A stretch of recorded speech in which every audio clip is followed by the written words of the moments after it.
All right, pull it over here. Shoot, you have to be really quiet. Are you doing it here? Okay, never mind. I have to. I think it's gonna just be on mute and listen. Thank you, guys. It's gonna be so fun, Graham.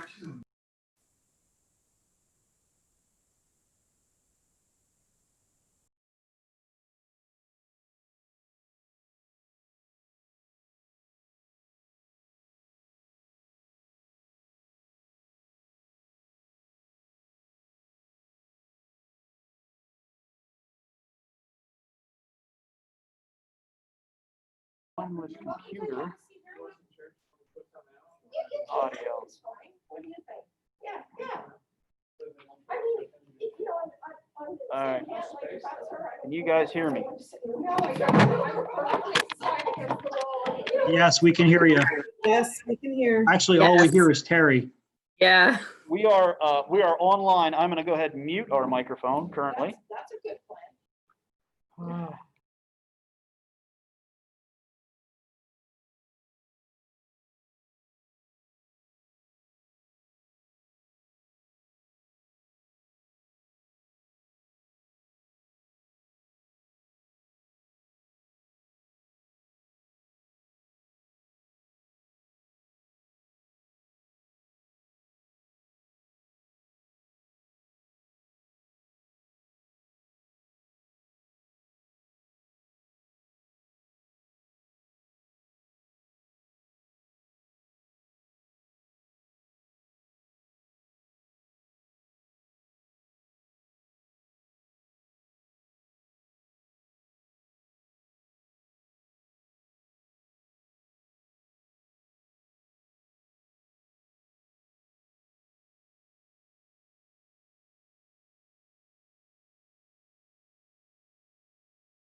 I didn't know there was a new one.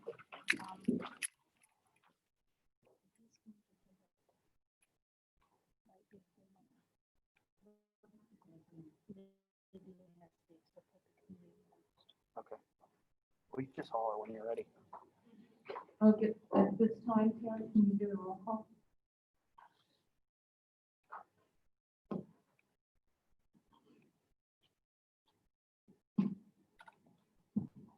Mrs. Fish. Here. Dr. Gatacho. Here. Mr. Gordon. Here. Dr. Gursky. Here. Mr. Huron. Here. Mr. Kirsch. Here. Mr. Reichert. Here. Mrs. Edney. Here. Okay, we can move on to a motion to approve the minutes from June 17th and June 24th meetings. Thank you. All those in favor? Aye. Opposed? Thank you. Tonight, we had an executive session to discuss personnel issues. And at this time, do we have Columbia Montour Road Tech? Yeah. report? Yeah, just a brief update. We had a monthly meeting last night where we focused in on the first iteration of the reopening plan. It was presented, there was a lot of participation from the community. There was some hearty discussion and things are moving in a positive direction. Thank you. Johannes, do you have a CSIU report? No, there was no meeting in July, the next one. Okay, thank you. Jen Gursky, do you have the curriculum committee report? I do. She was having- Can you hear me okay? Yeah, we can hear you. So on Monday evening, the curriculum committee met, and in the meeting, the administrative team spent a considerable amount of time detailing out the quality offerings that they're providing for the students in this district. These offerings are presented over 3 options for families. They all ensure quality learning that's supported by Danville teachers. These options include online learning, blended bridge options, and face-to-face instruction. The planning that they've done includes student supports and maintains. I'm working on it. Are you able to hear me? Now we can. Okay, and it maintains the Now we can. continuity of education that we would want for our students. All of the learning options include a full. Do you want me to call in by phone? Is that easier? No, he's fixing it. I can't hear you, Bonnie. Rich said he's fixing it.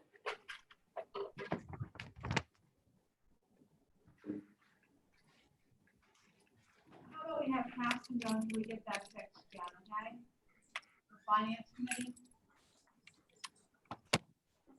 All right, for finance committee, we had a meeting last night for about 2 hours. Being the finance committee, the main focus was the potential impact of families choosing outside sources of education. We understand this is a difficult choice, but also feel it is important to know the cost to the district. If a family chooses to send their child to an outside cyber choice, not the Danville e-learning academy or the bridge model in our reopening plan, the district will have to pay between $12,354 for a regular education student to $22,349 for a special education student. State funding for those 2 categories is $2,735 and $4,818 respectively. The rest of the amount is funded by taxpayers in our district. So if 10 regular education students attend an outside distance learning choice, the cost to the district would be roughly $96,000.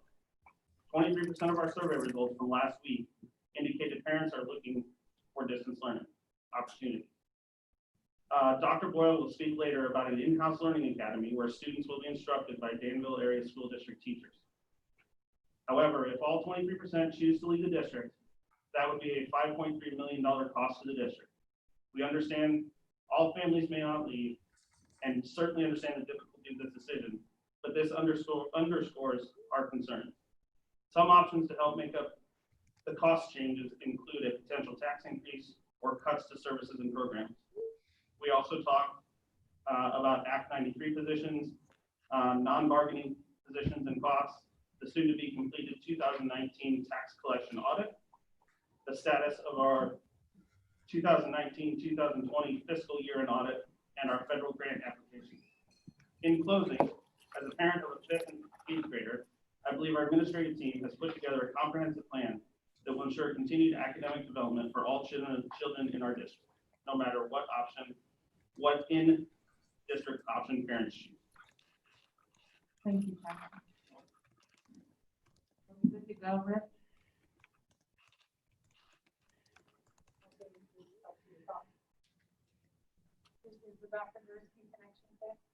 Yep. Okay, Dr. Okay. Go ahead, Jen.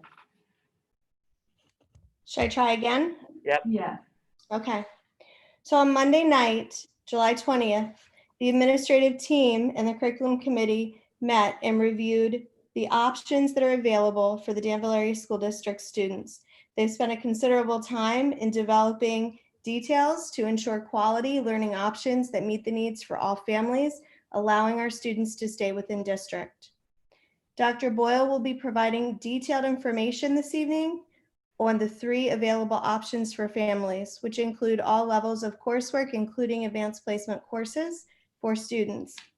These opportunities include K-12 online learning with Danville teachers, hybrid bridge options, and face-to-face instruction. The planning of the team that was reviewed in the curriculum committee meeting includes student supports and maintains connections, mentoring, and academic support by Danville Area School District teachers. All options include this academic support, instruction, and they have the courses that they're utilizing have the distinction of being well-designed with Quality Matters standards review processes that were passed. They're also aligned to the national standards for quality online learning. All courses will be taught by highly qualified staff, and our Danville teaching faculty will work tirelessly to keep your child connected to a continuous learning environment with strong academic support during these difficult times. It is with confidence as a board member and a parent I can share that Danville Area School District has worked hard to provide for personalized online and face-to-face learning options to meet the needs of all of the families and children in this district. Thank you. Now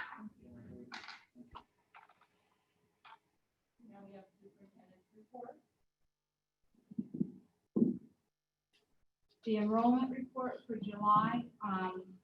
Our kindergarten enrollment is now online, so it's taking a little bit to have adjustment. At the time when I printed this report, there was 127 students already registered, but there's approximately 35 more students for kindergarten in the registration. Plus, we have about 15 other students now enrolling. I don't have grade levels for those, so it's going to take a little bit to get used to this, and we'll probably have quite a few new students for kindergarten in the month of August because that's very typical for this district. The other areas have stayed fairly consistent. We have total of 502 students, again, with fewer kindergarten students being enrolled. In the K-1-2 building, we have 541 students in Liberty Valley, 516 students at the Danville Middle School, and 682 students, which is a rise of about 28 students at the Danville High School. So our enrollment still remains fairly consistent. We want to thank the Grove Presbyterian Church and the Danville Riverside Area Ministerial Associations for their contributions to enable us to continue to feed families throughout the entire summer. There are 2 days of pickup, Monday and Thursday, but on Monday they get enough food to last through Wednesday. Thursday they get enough food to last for breakfast and lunch through Sunday. So this has been a program and it's been taken advantage of by several of our families. So we thank those 2 ministerial services to contribute and help support it. And with the community survey, Rich, this is the results of the community survey.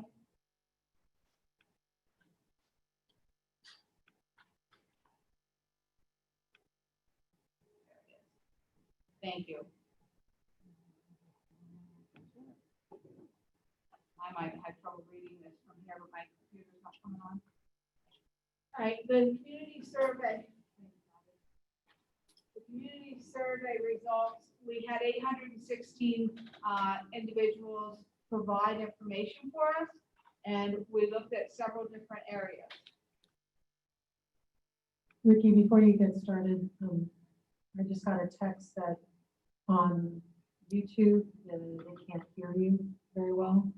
Families are unable to get the volume of stuff. Okay, we can check on that. Thank you.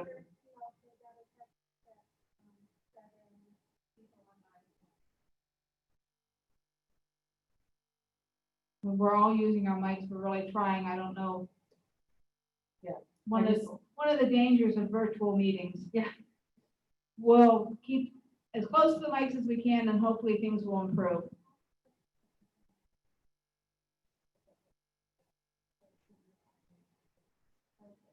Rich? Yes, ma'am. Can we turn the audio on in this computer so that those that are online may be able to hear better?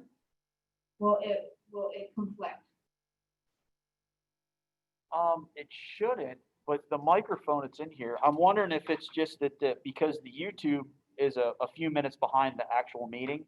So I'm wondering Yeah. if it was when we were having the Jen Gursky problem that they're finally seeing. Okay, let's try and see if you can text back and see if we're okay now. Okay. All right, thank you.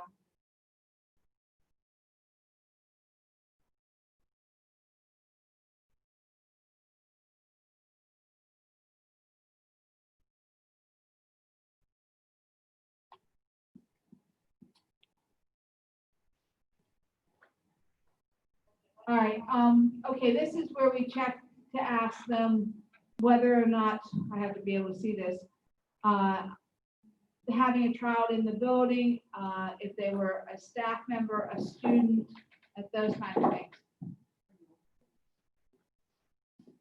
You're a genius.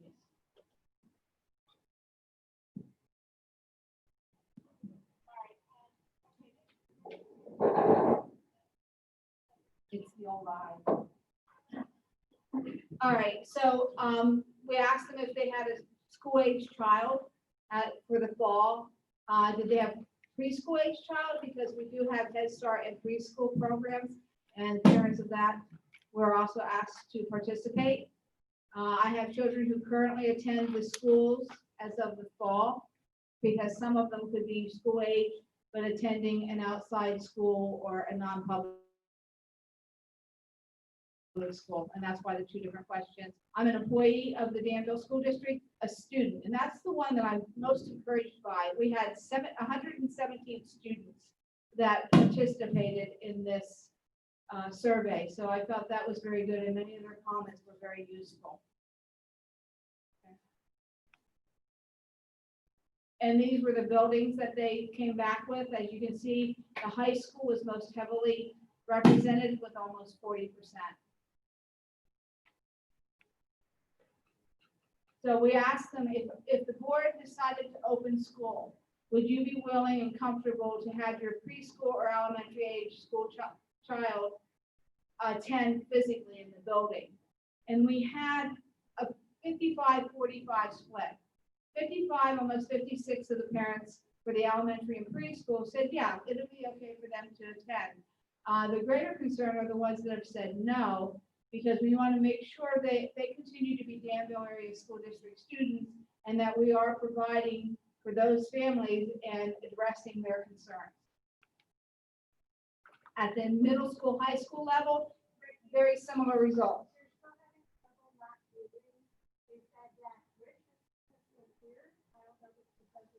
I have YouTube going in my ear right now, and it sounds perfect from my phone. Yeah, it might be there. So it could be their internet. I have YouTube on my phone right now in my ear, and I can hear everything you're saying crystal clear.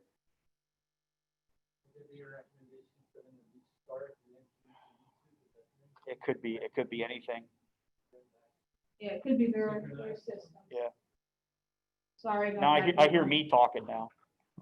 All right, anyhow, middle and high school age, very similar, a 60-40 split.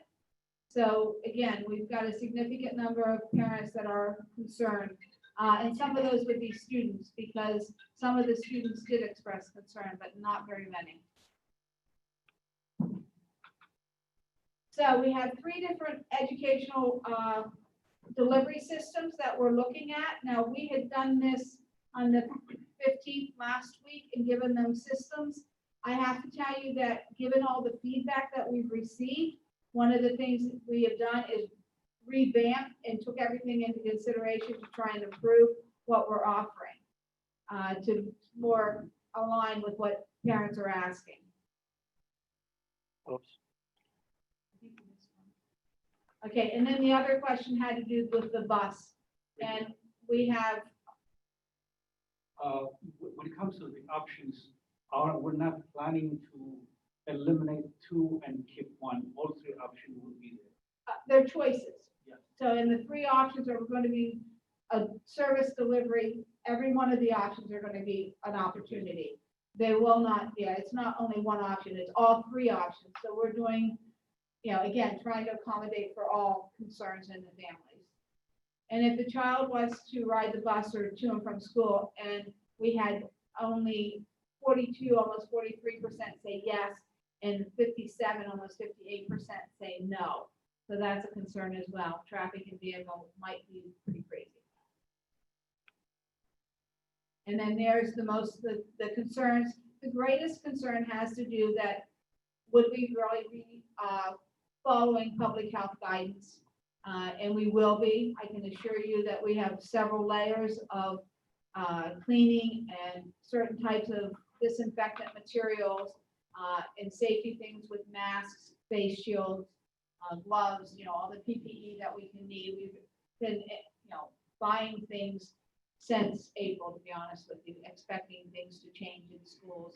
And then the other one was, they have a concern with in-person transactions or interactions. So what did we learn? Well, we did learn that the community wants a very detailed plan, and they want us to share that. So that will be seen later tonight. The community split on whether they want their children to wear face coverings all day or wear face coverings part of the day or not have them at all. So we've addressed that in our plan as well. The respondents indicated that they're not going to send their children to school if the district does not follow their preferred choice of face covering. And what I can say about that is we cannot choose one. We can do our best to go by the guidelines of reopening that the state has provided, and definitely insert times of what we call a face covering break so that they won't have to wear them all day long. They also want a more robust and comprehensive distant learning program that was offered in the spring. Again, that was rather sudden, and we did, with what we had, we feel what we did an adequate job, but that is not at all what we have in mind for the future. We have better planning, we have better preparation, teachers have taken courses, and we're moving definitely forward on that.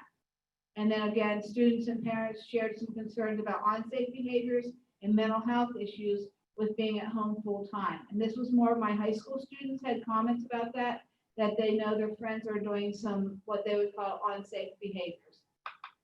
So if distant learning becomes an option, the respondents are concerned that our cyber option may not be as robust as established by cyber schools.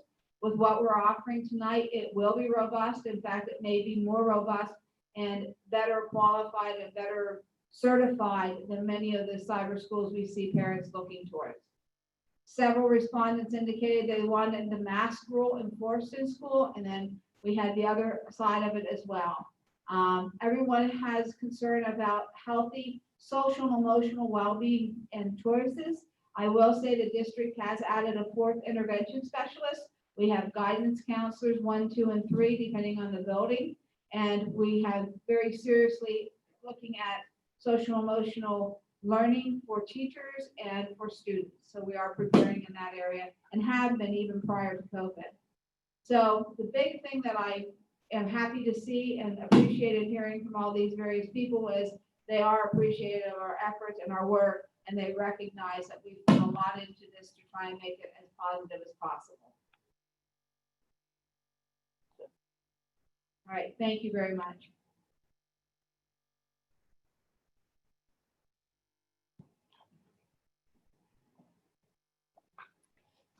Okay, at this time, we're gonna open the meeting to public comment.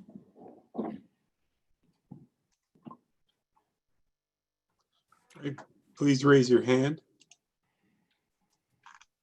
We have several that we're going to start with Belinda Ramondo. Excuse me. Oh, never mind. She lowered her hand. We'll start with Lonnie Ryer. Okay, before it starts, excuse me, remember it's 3 minutes and it's agenda items only. At this time, if you have something that's not on the agenda, you can speak later in the meeting. Go ahead, Jack. All right, we'll start with Lonnie Ryer. Go ahead and unmute your microphone and state your name and address. Lonnie Ryer, 209 Woodhill Road, Danville, Pennsylvania. First, to address the fact that I can't hear certain people talking. It must be the distance some of you are from your microphone when you speak. And so I've been on Zoom the whole time, and most of you are very loud, but some are mumbling from what I can hear. Second, I've tried many times over the past week to get more information on the cyber option and have gotten very little response. And I find it difficult. I understand why you don't want people to leave the district, but right now, when you're trying to compare two things and you can't find any information, people are going to go somewhere else. And I've emailed, I've talked to people, I've had to reach out to parents who've done the e-learning and that to get some information, and it's still really vague. I'm also still waiting for some sort of answer on, and I know it's the, you guys don't get to decide how things get dealt with if there is a positive case in the school, whether a student or a teacher. And I understand it's the Board of Health or whatever, but some plan needs to be like, I need to know what the general idea of what might happen. And that has not been clear. And I'm also unclear based on reading through the entire agenda, whether this is something that's getting voted on or not, because I'm unsure how you can vote on something when it's a work in progress that we haven't seen the final thing. So it's hard to comment on what is actually happening. That's it. Thank you. Lonnie, the details are under. I can't hear you. The details are under the reopening tab on the website for the e-learning. It also can be found at the top of the page where you look for choose a school. Danville e-learning is on there as well. Is it different than what's been there all week? It's been updated in the last 24 hours. Because I looked I this will morning. be going over more of it in the presentation today. Okay, well, I looked this morning and it was not showing me anything drastically different. And I have read the whole reopening plan that was posted last Wednesday. And if it's changed, there was no notification that the draft has been updated, which. It is being updated and it will be presented tonight. Okay, but are you voting on it tonight? Yes, and it is on the agenda under, let me find the number for you.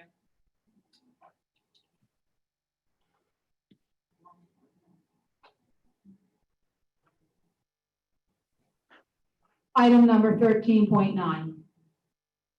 That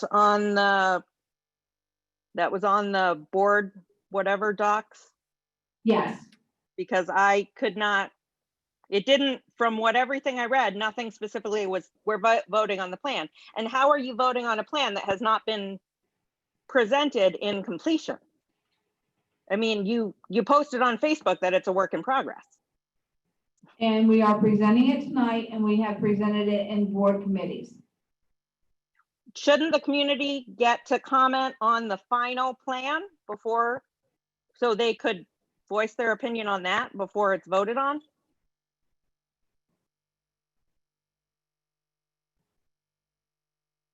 again, I asked the community to have input on the surveys, and we had community members participate, so we have community input that we have considered. And now time's But up. not on specifics. The plan was super vague.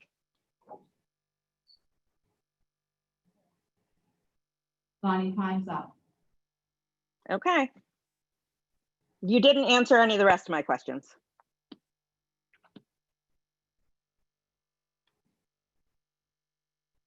Is there any other comment?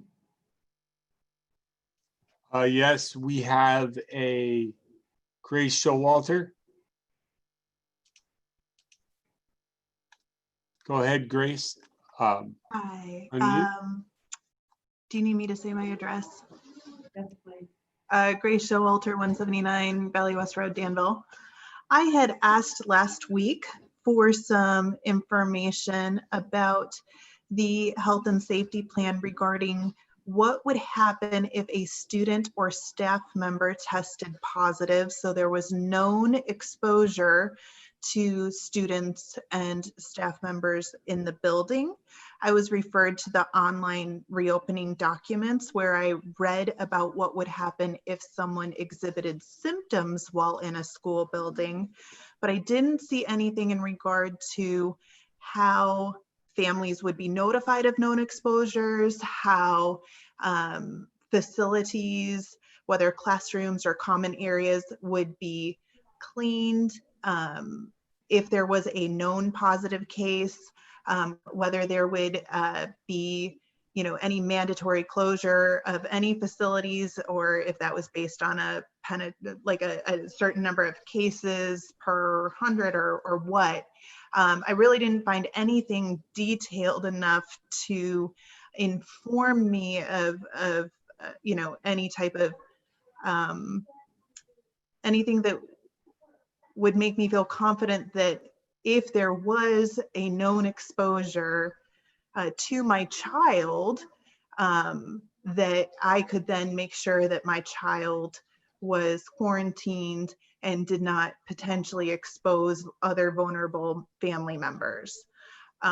So I realized that there is a place coming up on the agenda that provides an update on the health and safety plan for the district, but without the level of detail of what's going to happen and an exact step-by-step plan of how parents will be informed and timelines for what type of cleaning takes place on what timeline and student quarantine or staff quarantine, it's really hard to even begin to think about allowing my child into a school building. And I have children who will be in every building except the high school. So I think that that's something I'm hoping we're going to hear some additional detail about, particularly in light of some of the studies that have come out this past week. And there is more detail. Is there anything else you want to say? Will this be posted online then, where I can read the details of the plan?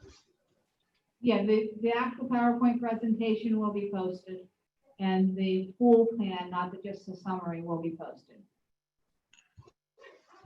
Okay.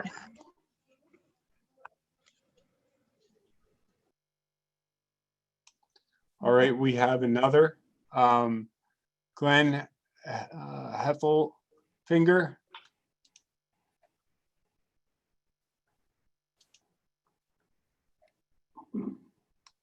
Go ahead, Glenn.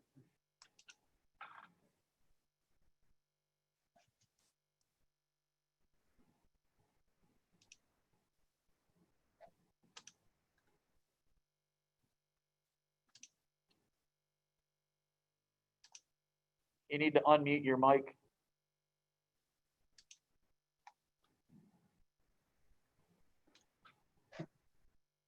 There you Yes, go. Glenn Heffelfinger, 720 East Front Street, Danville, Pennsylvania.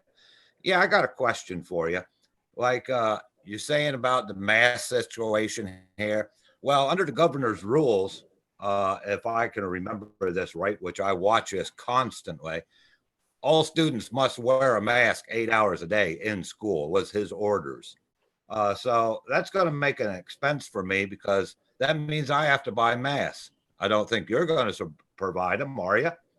And the second thing is, I listened to your meeting last time, and you said about the air filtration, because it costs $160,000 for filters, and that was too much money to spend. But yet we can put a turf football field in and have no problem with that. But when it comes to a child's safety, we can't put an air filter in. I think that's a little bit ridiculous, don't you? That's the end of my comments. Let's hear your answer. Okay, first of all, Mr. Heffelfinger, the governor's reopening plan for schools allows students, if we have the 6-foot social distancing, to have a break from their masks. So therefore, they will not be wearing their masks. You're going to have all a day in 6-foot school. distance? Excuse me? Or your classroom's going to have a 6-foot distance? Most of them are, yes. And there'll be other times in the day where teachers can take their children, the students outside to provide more distance, to have mask breaks. And we're working to do that to the greatest extent possible. That answers that question. What about the filter situation? As I said, which is more important, the health of our children or to play a football game? I really think the health of our children is a little more important. So I don't see where the problem is spending the extra money to buy a filter. It's supposed to be so much better than the ones that you're trying to buy and use. I mean, let's talk about I will allow Ken Burkett to answer that question. He's our director of facilities. I guess as far as the filters go, I've been researching that now for the last probably 6 weeks. And the increase from the MERV 8 to the MERV 14 filter, still from everything I read as recently as today, does not guarantee that it will block coronavirus, flu, or the common cold. So until we have a verification of that, we can't afford to spend money.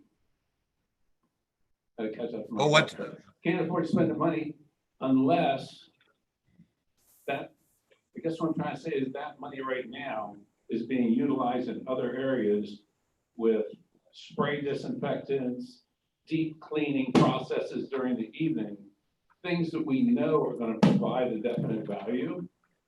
The difference in those filters, we change the filters 3 times a year. It would be roughly an additional cost of $120,000 each time. So you're looking at a total of about $360,000. It's not that we're not willing to do it. When we see that there's a value in it that we can quantify, then we will go ahead with that process.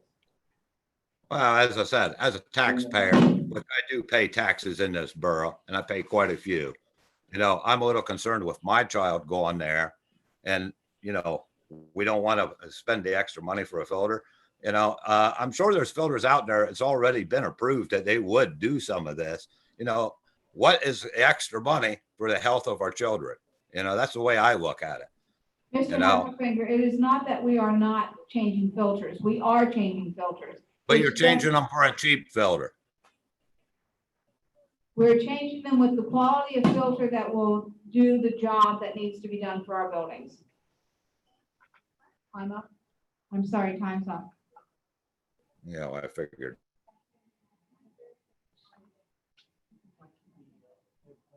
I do want to clear one thing up too. The football field is not just for football. It's for boys soccer, girls soccer, field hockey, boys lacrosse, girls lacrosse, and track and field, and many other activities, extracurricular activities, including band. Correct. We have another public comment. Heather Cooch, go ahead and unmute your microphone. Give your name and address, please. My name is Heather McCooch. It's 145 Timberwood Drive in Danville. And my question that I had emailed in was about the primary kids, as circle time and sharing has been taught to them since the beginning of their little age. They're now going to be told not to be around friends, to stay 6 feet apart. So I'm curious how teachers and staff are going to handle that. Are they going to be told constantly throughout the day not to share, not to play with friends, not to touch friends? and how that is going to be addressed. And then I also had a question if they would be disciplined for taking their masks off if they are within the classroom or near a friend and they don't want to wear it at that point. And then my last question was just, what is the protocol now for sick students if my child has a cold or a fever due to a virus or a flu? Are they going to have to stay home then for 2 weeks? Is that everything you have? Yeah, that's it. Okay. We're not going to punish little ones for not wearing their masks. We are, looking at, actually we have, local businesses that are willing to purchase what we call stadium seats. So they'll be able to locate their seats around the floor. If they're less than 6 feet, yes, they'll have their masks on. But if they're 6 feet or better, then they won't have to. So that's how we'll handle that, to best enable them to be with their friends, but be cautious as well. It's very important that one of the major ways to mitigate is with the masks. Ricky. Yes. Would you mind if you make a little comment about the HVAC? Oh, go ahead. Maybe one of the- Ken has another comment. Heather, wait first. Heather, did you have anything else? I guess my concern with the mask wearing is that where are the research studies to show that a 4 or 5 or 6-year-old can wear a mask for even up to a half hour and it be safe for them breathing into their cotton mask? I have a presentation coming after the questions or the comment session, so stay tuned. Thanks.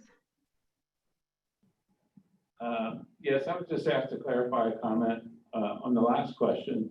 The filters that we are using now are MERV 8 filters. Up until the MERV 14s came out which is the hospital grade, these are the best filters available. So it's not like we're just using any run-of-the-mill filter. And then we have them treated for molds and dust, et cetera, for more common illnesses. But they are an adequate filter for what we're using. Thank you. I believe Heather had one last question. Got it. Yeah, Heather's last question was what happens if they have the common cold or flu? We would like you to keep them home when they're sick, but it's not a 14-day as it would be with COVID. It would be until the symptoms are no longer have a fever and their symptoms have subsided. Is there any other public comment? Please raise your hand in Zoom if you have a public comment. We have another public comment. Go ahead, Gregory Tittman. Hi, Gregory Tittman, 910 Bloom Road, Danville, PA. I'm commenting as a resident and taxpayer. I just want to reiterate Ms. Ryer's point. I think one of the frustrations she was experiencing, and perhaps some other people in the YouTube comments are experiencing, is the order of the agenda. So the fact that the final plan is being presented for the board to consider for agenda item 5.1, and they're voting on 13.9, which is before the second public comment. I think the issue that Ms. Ryer brought up and feels is concerning there is that there's no actual opportunity for the public to comment on the final plan as presented before it's voted on. So I don't know whether or not there's a way to incorporate a public comment section after agenda item 5.1 so that there can be specific targeted comments made to the final plan just for the board's consideration before it is finally voted on. Because I know you want to vote on it tonight. So rather than tabling the vote for another special board meeting or putting it off any further, I don't think that's prudent, but I also think that the public would appreciate the opportunity to hear the final plan that you're going to present, have an opportunity to comment, and then the board votes on it. That's all.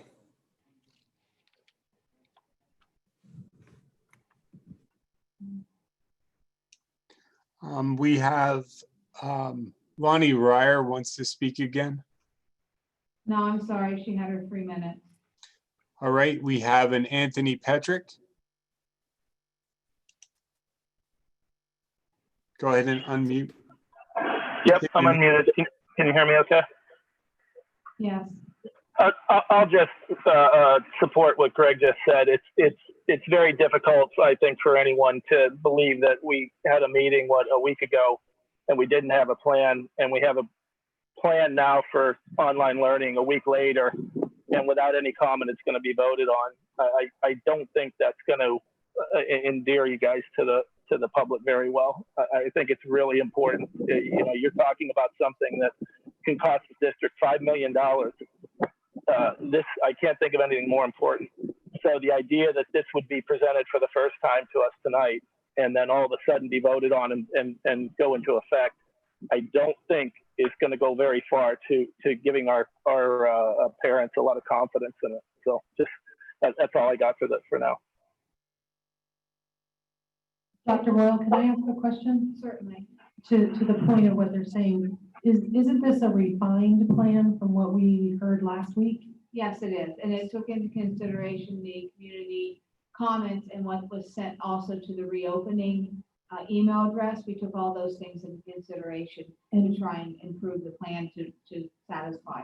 And wasn't this plan also reviewed last night, or I wasn't at the curriculum meeting, but On Monday night. Monday night it was reviewed again, and that was a public meeting as well? Yes, it was. It was virtual. All the information was on the website on how to. So any details that are different from last week or Monday night is what we're going to be hearing tonight as well? We're going to be hearing everything tonight, yes. So we'll include what we had and then how we've enhanced it. Okay, thank you. Ricky, if I may add on this, I think the presentation later on goes into the details of, I think people have two major concerns. One is that my child is going to be safe when they go to school. Correct. The second one is if my child chooses the option of the hybrid or the online model, are they going to get quality education? Correct. If that's the answer. And then I think Mrs. Ryerson, everybody's question is, I don't have that information. I would leave when we present that in detail, we can go into much more of this explaining what is in place and what should the public expect by the end of August. How do we clarify some of it?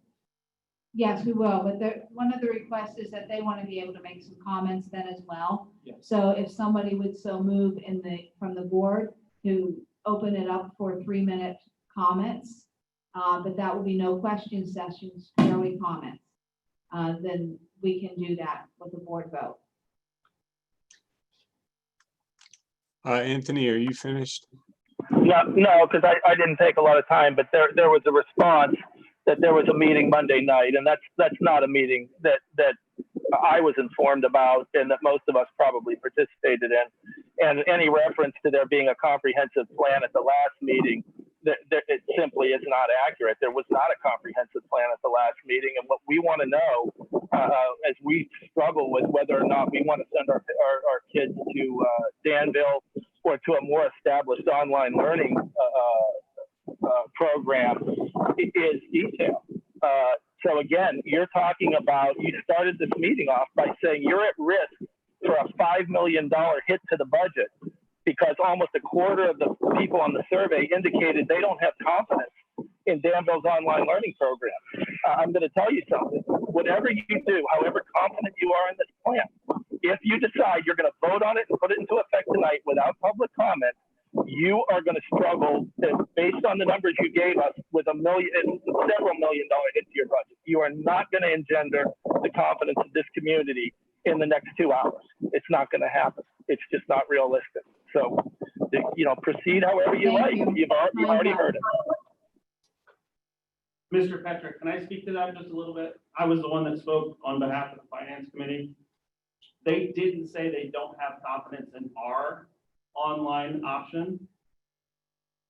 They said they were exploring online options. Doesn't mean it was strictly outside the district, but if they all leave, yes, it's a big hit. Maybe 10% of the 23% leave. We don't know that number yet.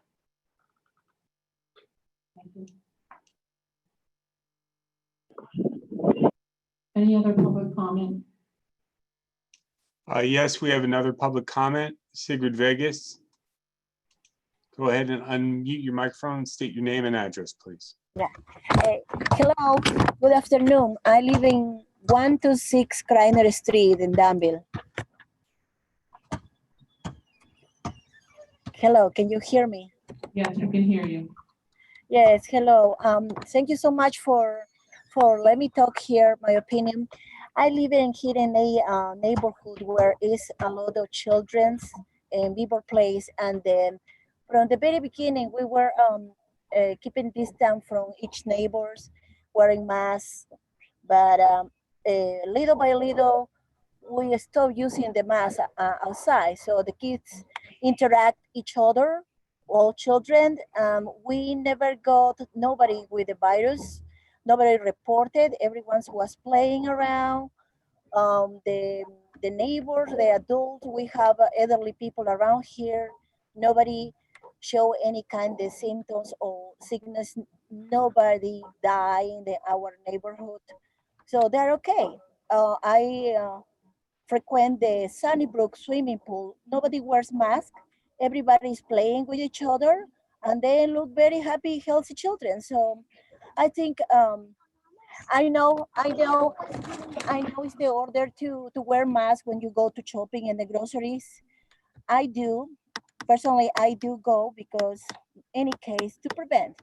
But I keep my children with me in the car waiting for me. I do my shopping, I go home, wash my hands after shopping, and then we're okay. But the thing is, I was talking with parents in the swimming pool. They have all their children in Danville school area, and they're really anxious to send the children back to school because a group of them, they were telling me they want to back to work is if the school no reopen, the children have to be at home, and it's not the same in learning, and it's not the same. The social life in school is very important for the emotional equilibrium for the children. They missing their teacher, they missing their friends. So really go to school is giving stability to our children. And I agree with that. Everyone's have goals in life.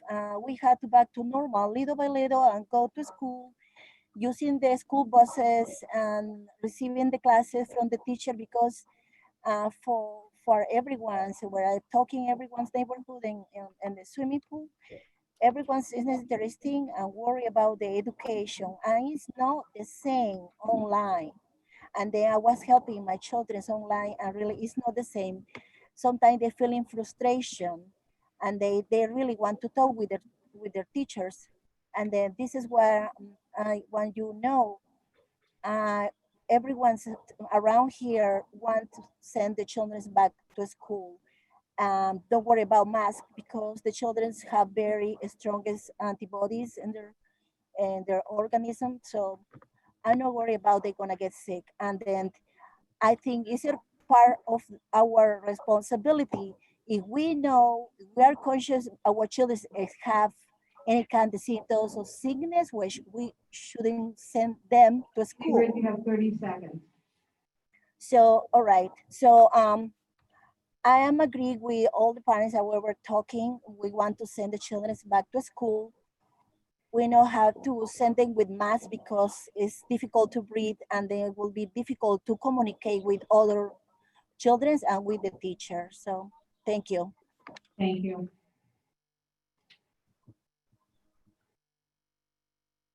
Is there any other public comment? If you haven't made a comment so far, please raise your hand. Kevin Turpin, go ahead and unmute and state your name and address, please. Kevin Turpin, 92 Oakwood Drive, Danville, Pennsylvania. Can you hear me okay? Yes. Okay. I echo the sentiments of the folks that spoke earlier, reference voting on a plan that hasn't been released to the public yet.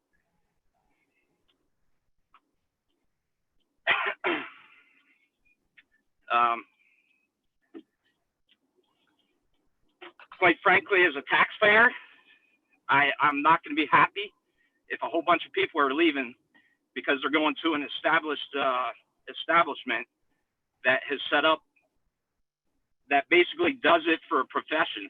You're doing it as kind of a on the side type of thing.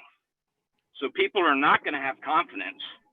If you go ahead and vote on this without releasing the details to the public, you are gravely endangering the status of this school district.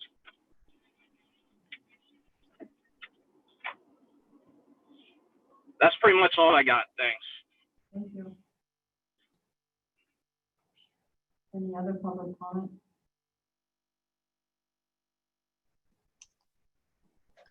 We have a Marina Matthew. Please unmute your microphone, state your name and address, please.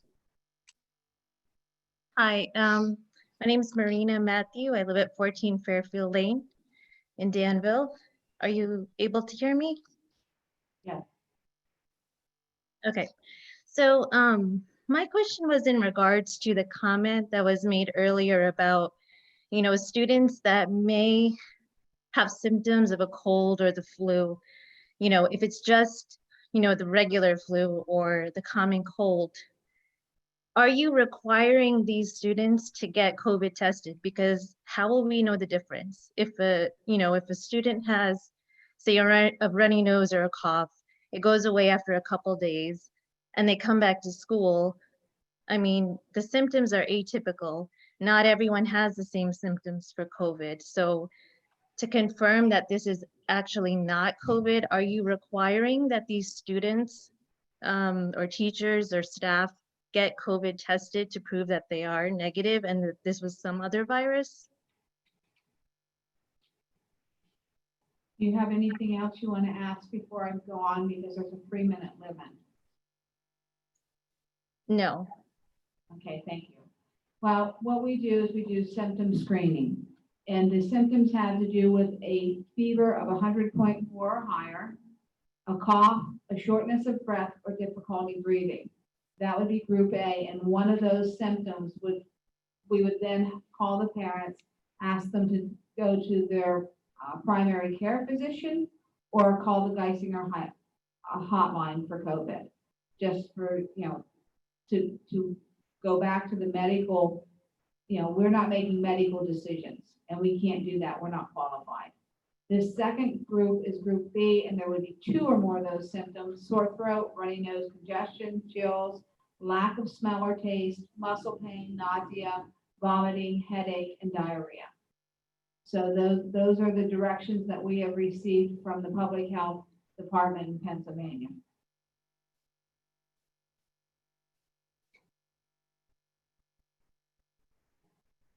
Is there any further public comment? Raise your hand if there's any else in Zoom. We have no other hands raised for people who have not made comments. Thank you. Please remember that this was presented at our last board meeting. Tonight, we are just getting more update on what was presented. This could change before school even starts with what we can and cannot do, because the governor, PDE, and so on keeps giving us more guidelines. We need to trust our administrators and our superintendent. They are working daily on making sure that all of our guidelines are in line and for the safety of our students. We have a great school district, and I want to see it stay that way. Thank you. Ricky? Yeah, at this time, I am very happy to present Dr. Frank Maffei, who is the chairman of pediatrics at Geisinger Medical Center, and he will be providing a presentation regarding the Geisinger Pediatrics and the Danville Area School District. We have worked in collaboration as well as with Allison Hess, who has supported the district and has even met with our leadership team to provide guidance for us to come through with this plan. And then Dr. Stacy Cummings, she has been with the CSIU and worked with all of us as superintendents in the area to help us understand what's best for students and how to work with the students. She is the vice chair of pediatrics. Dr. Maffei? Thank you, Dr. Boyle. I think for time's sake, I'm going to have both Stacy and Allison introduce themselves. That's okay. They've just been tremendous resources to our community, and just take a minute to acknowledge Stacy.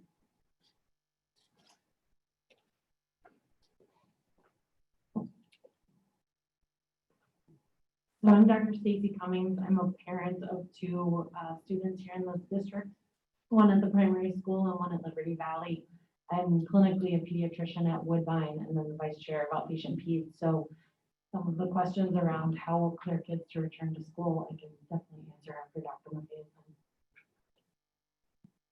Hi, everyone. My name is Allison Hess. I'm the Vice President of Health Innovation, and I've been working with all of the local school districts on the back to school plans and guidance, and trying to help navigate through this very challenging time as they're looking through the different recommendations that are coming down.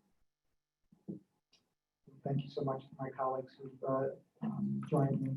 So I'm going to be really loud because I know that we're having trouble hearing, so I apologize for those that are sitting close to me.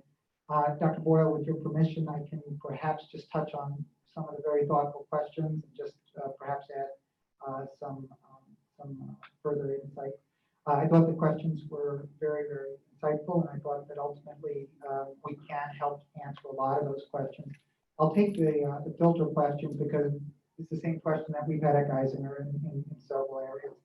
And what we know about filters is that there's a theoretical benefit based on whether or not the filtration really allows ultra-fine filtration down to a particle size that can capture the virus. So theoretically, yeah. However, what we know about how the virus is spread really dictates that the vast amount of the Can we try to use this? that the vast amount of preventative measures really address the manner in which the virus is spread. And it's really person to person with droplets. And so if you look at what the possibilities of spread are, it really does rely on distance. And if I have close proximity and I'm shedding the virus, the closer I am to somebody, and especially if I'm unmasked, the more likely that that virus is going to spread. So I think it's a great question, and I think the gentleman who asked it was really looking for further safety, and I think that's essential. But if I had to sort of look for a return on investment of $120,000, it would be somewhere else. Okay, it would be in education, it would be in masking, it would be in environmental hygiene, it would be in other places, because I think that the likelihood of really impacting the virus would be far more with those other measures. But I still think it was an outstanding question. I love that Stacy is here because she's going to help me with the L context. But let's talk about just what the DOH is telling us. It's really important that if a youngster does become COVID positive, that we involve the PADOH. Why? Because they have the resources to do contact tracing in a manner that really will help us determine who needs to be in quarantine. If somebody is sick in an auditorium and there's someone four rows back who had a mask on, that person may not really have had an exposure. And this has happened at Geisinger as well. And we really have to stop. We have to acknowledge that there's a COVID positive patient. And then we have to do the due diligence to determine whether or not further quarantine measures or measures to sort of figure out whether or not that person was really at risk. So I think we do have to involve the DOH. Allison's group has been working very, very closely with DOH, and Geisinger is going to do everything we can to help. And that includes testing. So I love the question about what about if my kid just has a virus, because guess what? That is going to be, you know, the main sort of pediatric concern over the course of this winter. Not all children are going to have COVID when they have fever. They're going to have RSV. They're going to have rhinovirus. They're going to have enterovirus. How do we know? Well, I think Dr. Boyle did a very nice job sort of separating out those levels of concern. And certainly a child who has fever and shortness of breath and myalgia, that's going to be taken very seriously. We're going to have a very low threshold to test. And the reason why we're going to have a very low threshold to test is that children tend to do better in most circumstances than adults, and may look like they have either a very mild viral illness or one that really does look like the common cold at times. So I think the approach is, my child has fever and has these symptoms. Let's talk to a provider. Let's talk to my nurse practitioner. Let's talk to my private pediatrician and see where in the tiers of risk that child is, and then get them appropriately tested. So I think those were great questions, and I apologize for taking that extra time. Okay. So the first thing, and I apologize, I don't have a clicker, so I'm going to look at that gentleman back there, and thank you, sir, and we'll click. And so I do some animations to some of the slides. So I'm glad that we had our introductions out of the way. I share Stacy and Allison's role as a parent as well. So I'm a parent of 5 children who the Danville School District has educated beautifully, obviously with partnership with my wife who's done most of the work. But we're very, very proud to be parents of Danville students. We just want to show our appreciation. The other thing that was on the first slide was a thank you. I'm going to do the thank you now because this was an invite for us. And we do consider it a privilege to come and talk to our community. And so I want to thank you, Dr. Boyle, and I want to thank the school board. Okay, so this is a brief presentation. I'm going to try to be brief. Johannes is looking at me like, I don't know if you can be brief, but we're going to try. What we're going to focus on is not getting into the weeds about things, because ultimately there's an enormous amount of resources available. So we're going to talk about how do we partner, Geisinger and a Danville area school district. We are partnering with all school districts. Now I might have a bias. I mean, you guys are, these are all neighbors, but you guys are our closest neighbors. You guys are next to us. So we want to make absolutely sure that we're aligned with the Danville area school district. So what is this not? It's not meant to be a comprehensive review of SARS-CoV-2 or COVID-19 disease. The good news is both the Pennsylvania DOH, the CDC, and Geisinger has done a remarkable job in providing sites where knowledge can be obtained. It's not going to be a review of the PADOH. I think that a lot of that work has already been done. And so I want to sort of refer you to those links as well. And then the last thing, I really want to credit Allison Hess's group on this. It's remarkable what the Geisinger website looks like for our community. And I really would welcome you to sort of check it out and scroll along. There's an enormous opportunity for further understanding of what we're going through. Okay, so what I'd like to do is to tell you that what you're going through right now, what our school district is going through, we have gone through and continue to go through. And I don't want to add levity to this, but even the difficulty with electronic connection, right? So I'm looking at Stacy. When we went virtual, it was driving me crazy. I could not get everything right. There was always somebody who couldn't hear, or that virtual connection wasn't happening. So it's difficult. It's very, very difficult to be in this new era and then ultimately try to transmit information. But we went through this, and I thought I would tell you the lessons that we learned, and perhaps have some guidance for all of us to be better partners. The first thing, and I sort of had the C letter sort of be predominant in most of the areas I want to talk about. So I want to talk about consensus first.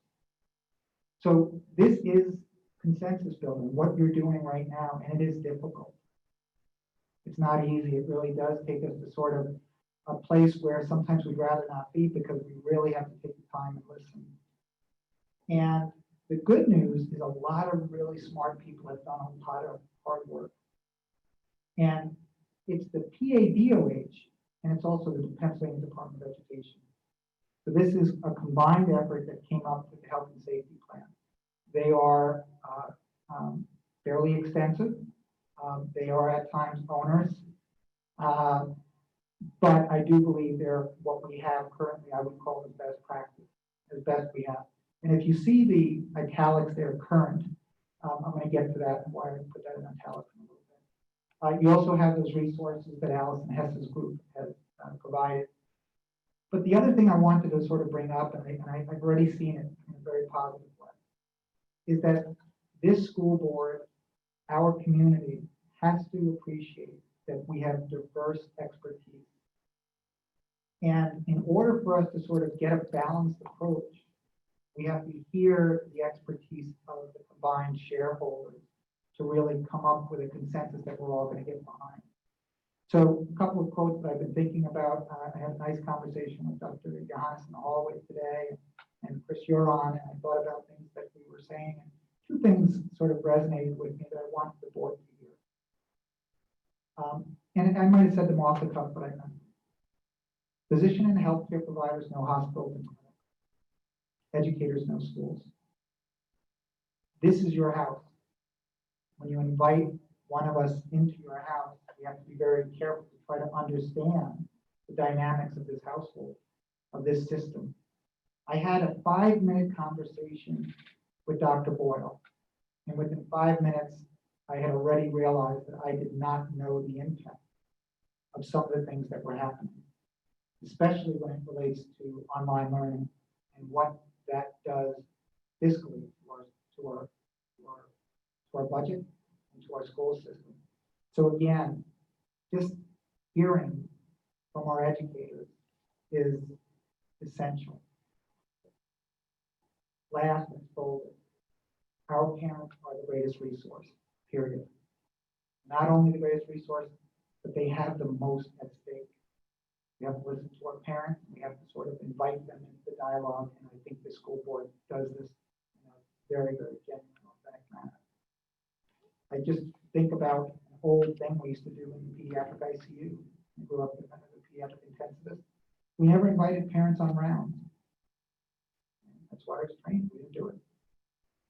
When we began inviting parents on rounds, children got better quicker. We understood them better. And we realized that the parents were the primary care drivers. And that ultimately they were going to be taking that kid home. And it was absolutely foolish for us not to hear them from the very start. So I applaud this school board and what it's done in trying to connect to our parents. Okay, so consensus was my first lesson learned. Second is, whatever approach we take, it's got to be comprehensive. It's got to touch all points, especially when we're dealing with a virus and a pandemic. It starts at home. Yeah, I'm pretty good with my robbing images off the internet here. So it does start at home. It moves to the school. And it even moves outside of school to extracurriculars. Here's another place where balance is important. Our children's social health, psychological health, certainly is added to by coming to school. But those social interactions that occur outside of school are very important and need to be preserved, but need to be done in as safe a manner as possible. The other area that I have not, even before the house, is travel. So what we have to understand is that this is a continuum. Okay, the arrow would go one way or the other way. You gotta hit that. And we have to understand that we have the opportunity to mitigate risk at every point. At every point. We can mitigate risk from travel by not going to places where there's a high disease prevalence. We can mitigate risk at home by screening before they come to school, before they get on the bus. Screening should not be started at school, cannot be started at school. Should go back one, please. So we have to be very careful that the risk mitigation has to occur across the continuum. We had some great questions about masking. If we don't have a commitment to adhere to those DADOH CDC guidelines, mitigation starts to fall short. So the masking is among the most onerous things. I know it. And Stacy lives it every day with little ones in clinic. So the mom who asked about the clinic, she's spot on about her little children. You know, how am I going to get them to wear a mask? It is difficult. It doesn't mean that we don't attempt even creative and innovative ways to get children to wear masks and to practice environmental and hand hygiene in a manner that becomes second nature. I know it's hard. I know it's hard, but truly, if there's a breakdown anywhere in the continuum, it's like a safety chain. The chain is only going to be as safe as its weakest link. So we really have to do it across the continuum. If we're going to play sports, there can't be, look, when you're in the dugout, it's okay, don't wear a mask. The ADOH came up with during strenuous exercise, great, you don't have to wear the mask. I think there's that balance approach. But let's sort of have balance of saying, okay, well, if you're not breathing hard and the cross-country race is over and they're in a tent together, they should be masked. They should be masked. So there's got to be this balance. And we have to sort of look at each one of the areas and say, are we really doing what's safest for our children? So I do think that it has to be a comprehensive approach that allows balance. Next slide, please. All right, this one's a tough one. These are words, right? So these are sort of, you know, common words, common themes. So maintaining consistency and collaboration. I'll stop there. That's something that any PowerPoint person will throw up on the slide. I will tell you this is so hard. This is so hard because you have to acknowledge something that is very, very unique about what we're going through. Number one, it's unprecedented. It's unprecedented. Nobody says, oh yeah, I remember that. You know, I remember the flu of 1970. Remember that? Yeah, we did this. We don't have that. So because of the unprecedented nature, we really have to acknowledge that we are going and we are learning as we go. A couple of things that I want to sort of just, that has happened when Stacy and I and our pediatric leaders have acknowledged guidelines, procedures, and policy, that we sometimes miss the mark. Sometimes we have something called mission creep, which means that our primary motive was this, but then somebody wants to sort of have an ulterior agenda and we start going off on a different place. We can't do that. Got to sort of be singular and focused on the safety of our children. Be careful of one-offs. Be careful of one-offs that's happened within the health system, within, you know, healthcare across the country. You've got to be careful in saying, if Mr. and I asked Dr. Boyle whether or not there was a Mr. Edwards on staff, and she said no, so I'm going to go ahead and say, if Mr. Edwards says, hey, you can take the mask off, I'm the cool teacher, it's cool, go ahead, take the mask off. It's not going to work. There can't be one-offs because what it does is it breaks down the foundation of a comprehensive consensus-driven approach. So you really do have to maintain consistency. The next thing, it's not if there's going to be a change, it's when. Whether it's going to be next week or whether it's going to be in 4 weeks. And we have seen it in this space. And Johannes and the OA, how much change has happened. It's been remarkable. And that first line for me just sort of describes my own experience, that I have to acknowledge the fluidity of the pandemic, and that I have to acknowledge that it's going to be a rapid cycle of knowledge acquisition, vetting. I believe this? Is there enough evidence? And understand it. And it's constant. We have changed everything. PPE, treatment, visitation, and even the approach to pediatric illness. And I'll give you a good example. Who ever heard of MISC even 8 weeks ago or even 3 months ago? We thought that our kids were going to be spared the burden of COVID, and for the most part, they have. It's been a blessing that our children have done so incredibly well. We've had 130 positive cases in the Geisinger health system, only 11 admissions. Our children have done remarkably well. But who would have thought there might be a delayed manifestation of the disease? And now we know there is multi-system inflammatory in children. We haven't seen a lot at all, but again, it's something that nobody would have predicted. And then last thing that I can't predict, I don't know what's going to happen in November. I don't know what's going to happen in January. I don't know whether there's going to be a concomitant illness that I did not appreciate or a concomitant infection that's going to make things worse, like influenza. So I have to prepare. And I think that this board is doing exactly that. And then there's going to be setbacks. We're going to say, oh gosh, what happened? One of those setbacks might be that one of our youngsters is going to be sick. And my hope is, based on the, what we know about the virus in children, that child, that youngster will do quite well. Okay.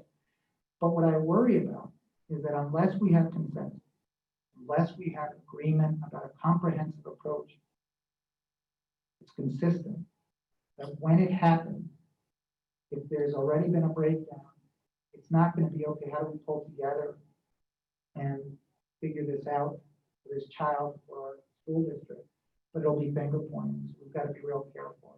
I always tell my team, when the you know what hits the fan, I want us to be elbow to elbow. I don't want us to be finger to chest. So it's just an inevitability.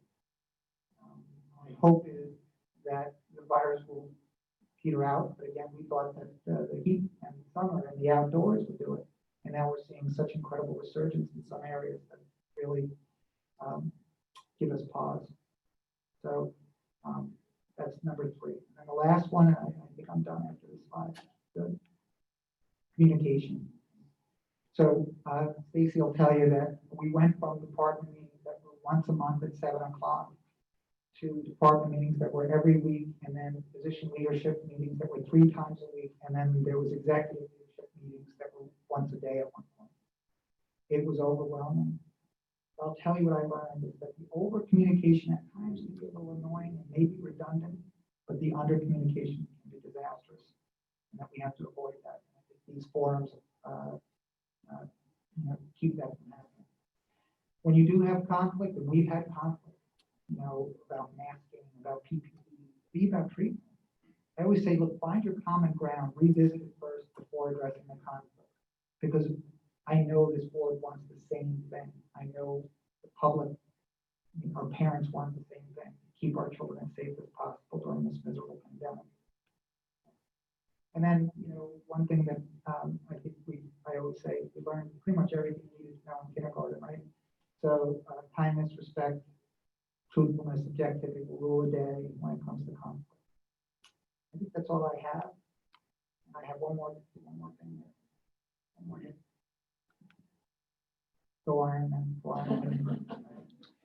So we're here for you. We want to partner with you. We want to make absolutely sure that we're helping our community, especially our closest neighbors. So thank you.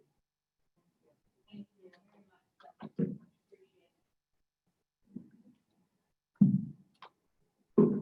All right, Rich, it's now the actual presentation for the health and safety reopening plan. Thank you, Allison and Sarah, for coming as well. We appreciate your presence.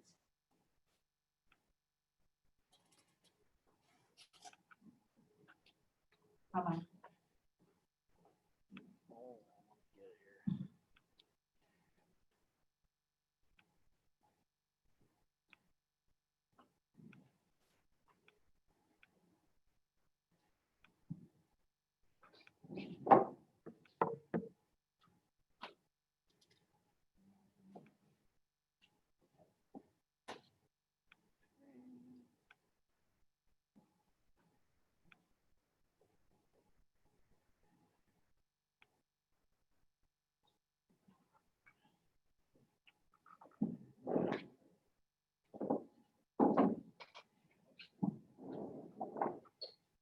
The next one, Rich.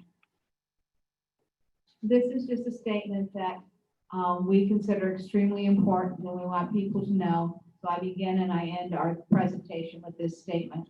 The Danville Area School District is prepared to give you your child an excellent education and a safe environment, whether it be in your school or at home. While the future remains uncertain, we are prepared with options to address families' safety and learning needs. This is part of the Ironman Pride. The purpose, I guess I'm too close. The purpose of the plan is to be prepared to provide live or virtual instruction for all Danville Area School District students while meeting their social and emotional needs. We want to ensure that student and staff physical health and wellness remain central to the development of our schedules, the utilization of our space and resources, and design of the classroom learning experiences. To communicate the health and safety plan for Danville, we've developed in response, this plan we've developed in response to the completed surveys, the parent inputs. We've had meetings with parents, comprehensive plan meeting that we included all the stakeholders of that particular time. We've had many leadership team, administrative, teachers, and other personnel. So we've worked diligently. Dr. Maffei made comment to the fact that we have more meetings than we can count. Well, thus far this week, on day 3 of the week, our team has met for more than 10 hours. We also want to communicate the instructional plan for that the school district has developed in response to those surveys and questionnaires, and also to the reopening emails that we've received. This is an update of our planning as of July 22nd and is subject to change based on guidance or directives from PDE, CDC, DOH, which is Department of Health, or on order from the government. So the plan must be fluid. It cannot be stagnant, and it cannot be something that we don't continually review to provide the best services for our students and staff. One of the major things we talk about is social distance. It is a requirement of the plan from the state. And one of the things that is very important to us is that we keep the illness out of the school to avoid becoming a way for a community transmission. So we will be asking and directing our families to pre-screen using a questionnaire or another form of check mark type thing, so that we can have them doing this prior to the children getting on the bus or going to school. The symptom screening must begin at home each morning prior to coming to school. And although 6 feet is the recommended distance for grades K to 12, we also will follow anything else that comes available. So right now it's 6 feet, but I don't know what it'll be on August 27th when school starts. All of these items will be assuming that students have not been in contact with family members or friends diagnosed with or symptomatic of COVID. That's another slide. Some of the general health and safety recommendations are that for all students, if your child does not feel well in the morning and is showing symptoms, please do not send them to school. Don't administer Tylenol or ibuprofen in the morning to hide the symptoms. And we have sympathy for those that work and have concerns about childcare and those type of things. But we do want to keep our community and our schools as safe as possible. Do use cold or allergy medicine if there's no fever. If your child wakes with a low-grade fever, keep them home, hydrate, monitor their temperature, but don't send them to school. We want their fever to subside so that you can send them to school the next day. But if you're in doubt, I would say keep your child at home, but also it would be wise to talk to your primary care physician. Our hygiene recommendations are that all individuals in school will sanitize or wash their hands with soap and water for 20 seconds on a frequent basis. We have plans for this in our school buildings before and after lunch, upon re-entering the classroom if they go out for recess or any of those things. So several times throughout the day, they'll be asked to wash their hands. The other part is we will be giving them direct instruction on the process of washing their hands, because it needs to be for 20 seconds. They need to make sure they get not only the palms of their hands, but the tops of their hands and up to their wrists. The same criteria goes for all staff members as well. Regarding face coverings or masks, the students and staff must wear masks as recommended by the Department of Health and CDC. We recommend, well, it's the reopening plan that the Department of Health has given us for schools. So we recommend that students and staff come to the buildings with their own approved mask for face covering.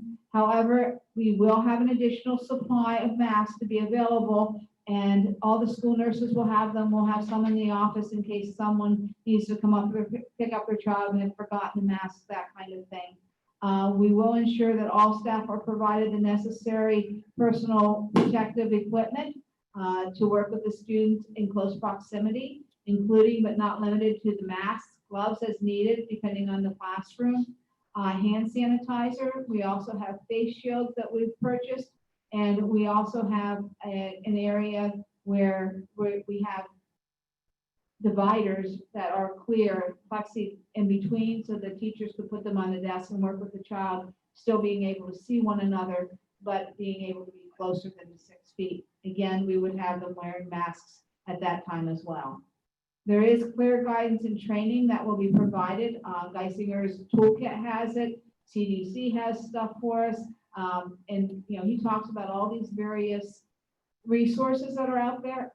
We have reviewed every single one of them, sometimes many, many times. The cloth face coverings are meant to protect other people in case the wearer is unknowingly infected but does not have any symptoms. The statement that's going around is my mask protects you and your mask protects me. In regards to transportation, we are going to require parents or older students to perform screening prior to arriving on at school or on the bus. We're going to minimize the number of students on a bus. Bus drivers and all passengers on a bus must wear face covering while they're on the bus, because although we are lessening the number of riders that we will have, having 6 foot in between is not feasible. So therefore, everyone will need to wear a mask. We want to load the bus from the back to the front. So when the students get on, the one first on are in the back and they'll be last off. And they won't be able just to pick their seats. We will make sure that they are assigned a seat, and that will always be their seat, because that'll help if there's any need for contact tracing, and that will know exactly where they were sitting and who was around them. You can open windows on the bus, weather permitting, and the buses, the contractors have agreed with the district that they are purchasing a highly rated disinfectant, and they will be disinfecting their buses after each run in the morning and in the afternoon.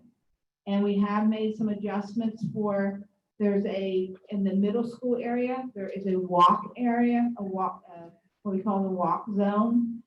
In the past, we've transported students, but having students walk, it's no more than a mile to the middle school will enable them to be outside, fresh air, and also help with the busing situations to minimize the busing.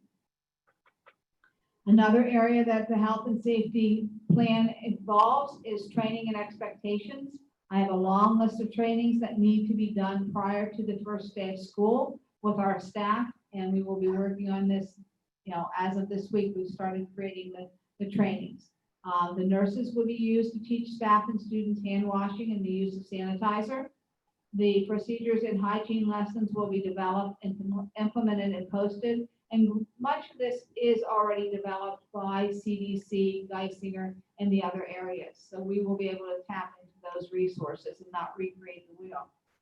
The processes will be established for hand washing, sanitizing upon entry, departure within the school building, but it will also be happening between classes as far as moving back and forth from one room to another. We're teaching children, the younger children, to cover their mouth, their nose when coughing and sneezing, reminding them to use their elbows and follow those hygiene practices that are practical. We will provide parents with a mask face covering cleaning process so they can understand the best way to clean and sanitize the masks. And of course, posters are going to be throughout the building regarding safe practices. And for each level, the posters look a little bit different, because for the little ones, they're more cartoonish and cute. And for the older ones, they're definitely informative and mature. Another area that we've covered and we've considered carefully, because we do love our visitors, we love our volunteers. They are a great asset to the district, but at this time, we have to do things a little bit differently. So to the greatest extent possible, we want to maintain a closed environment for each school. Meetings with families or non-district staff members may be held virtually to limit individuals in the building if that's appropriate for the meeting. Visitors who need to have access to the school building for an essential purpose will be allowed in the building only with principal permission and after completing a health screening process.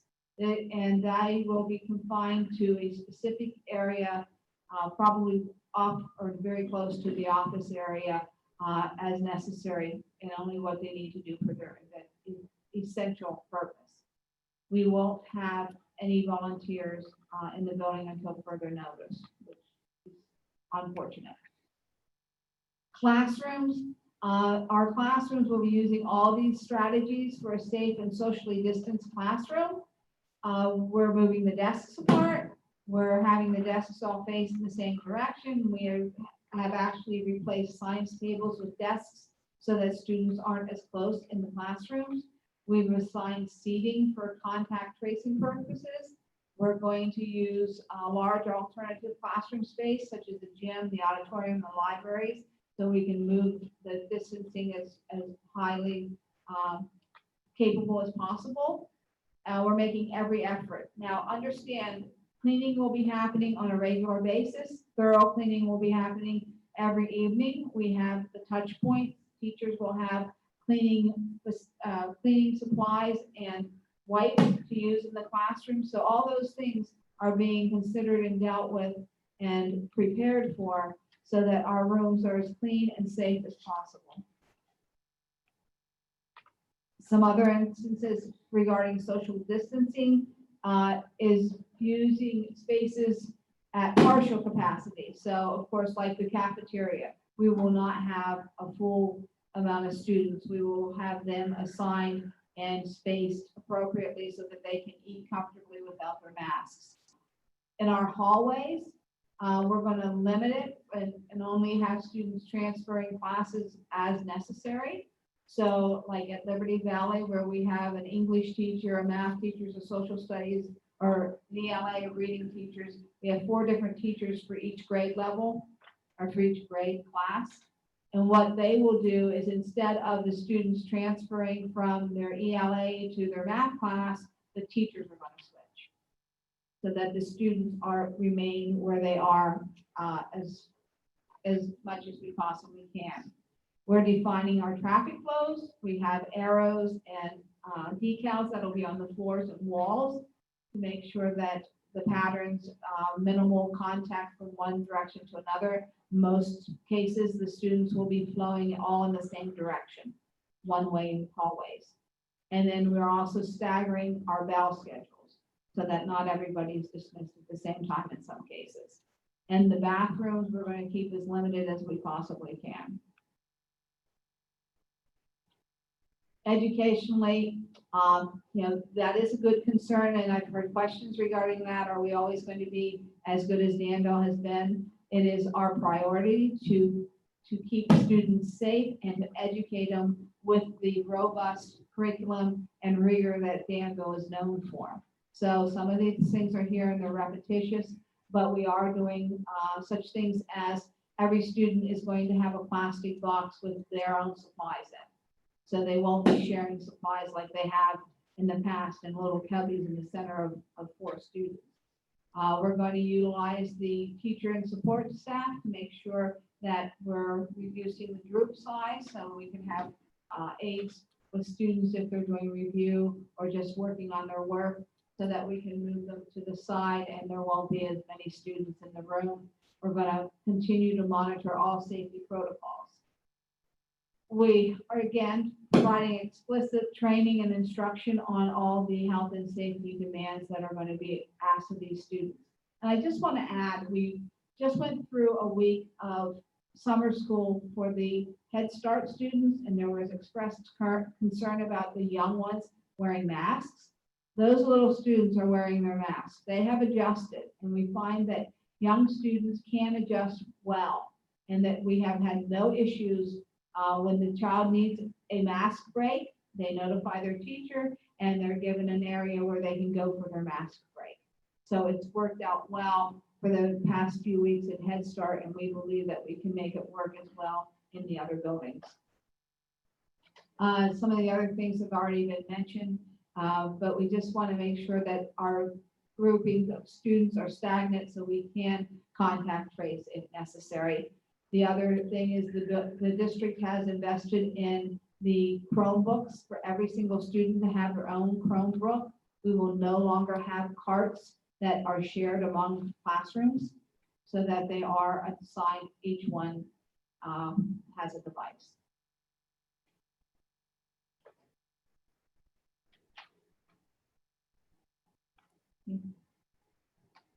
This slide has come from the Department of Health, and it shows the expectations of how we should go about screening and the steps we should be taking. Screening begins at home, right? And we will provide the parents with the checklist and the information they're going to need. If the child fails the screening for any reason, they should be kept at home and follow return to schoolwork protocols, which would include no more fever. Say the child has a slight cold and there's no fever and a runny nose, they can contact the nurse and we can work around those things. But if they pass the screening, they put their mask on and they get on their bus. In school, we will be screening in school as well. At times it may be after lunch to make sure that no one has developed a fever during the morning. If they do fail, we will mask, have them masked if they're not already masked. We will have them go to the nurse's office. We have an isolated area in the nurse's office so that if there's other students there, for whatever reason, they will not be exposed. And then we'll follow up with the return and school to work protocols. If they pass the screening, then we're looking at what we want them to do is wear their masks whenever possible. The reopening plan talks about ensuring 6-foot distance. If that is happening, then the mask can be taken off.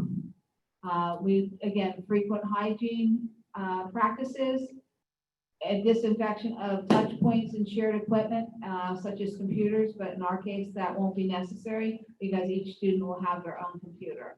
Avoid sharing of items like books and toys, and limit exposure to other students and faculty, not doing a bunch of classes together anymore. And then in a lot of our cases, the lunches will be delivered to the classroom. So the process, if we have someone that's symptomatic, if we have a student who's symptomatic or staff, if not already, they should be masked immediately. They're evaluated by our school nurse who will wear the PPE. They're isolated from others in a closed off area used by the sick person. And what we have done is not only do we have the cloth curtains, but we will also have like a shower curtain plastic behind that cloth curtain so that it can be easily cleaned and disinfected. We'll avoid sharing items, which we talked about, limit exposure of other students and faculty. And, oh wait, that's the wrong one, sorry. We'll also then have the student contact the parent and have them safely transported home. The next step would be to instruct the family to call their PCP or Geisinger hotline, and right there is the Geisinger hotline. That is 570-284-3657. We ask the family to then notify us if there's a test and the results of that test.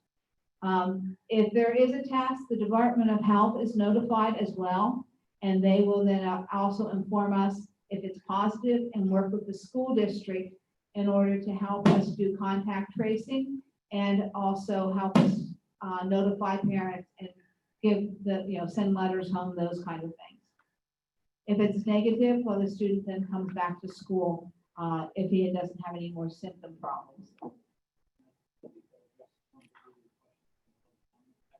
Right, it does. That addresses, several parents' concerns, and that was on many of the things that we had. So that I was sure to make sure that was provided. We had it in the other plan, but it was provided. So COVID close contacts being defined. They're defined as, and again, this is from the Department of Health. Their close contacts are defined as having direct contact with or being within 6 feet for at least 15 minutes of a case patient while not wearing the recommended PPE or the mask. So the big thing with this is 15 minutes or 6 feet. I've also seen recommendations of 10 minutes and 6 feet. So the district will go on that 10-minute basis. But this is where they're not wearing a mask. Caregivers and household members of the case patient are considered close contacts. And we only notified close contacts who had contact with a case patient during the period of infectivity, which is defined as 48 hours prior to the date of case patient developed symptoms up to the time that they went into isolation.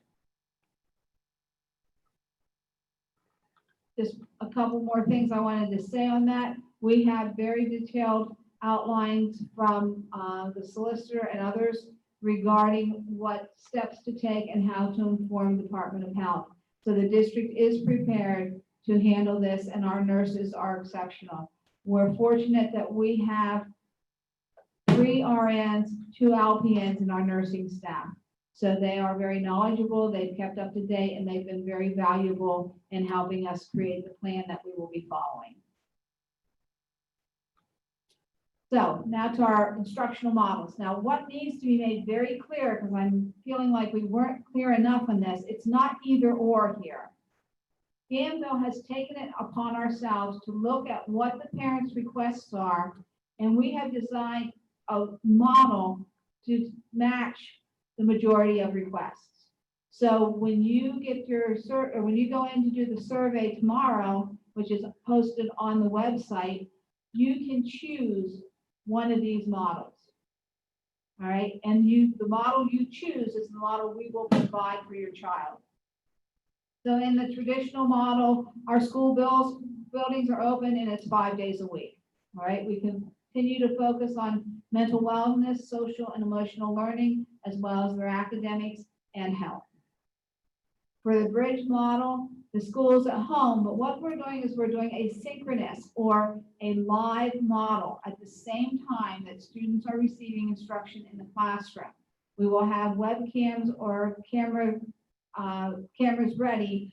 Teachers have them on their laptops. We're looking to purchase something a little bit better, but with timeline, it may not be the first day of school that we have everything, but we will be prepared first day of school to start with the students. So if your child is at the middle school and they're assigned social studies at 8:15, then they need to be online at 8:15 on their Google Classroom to watch their teacher.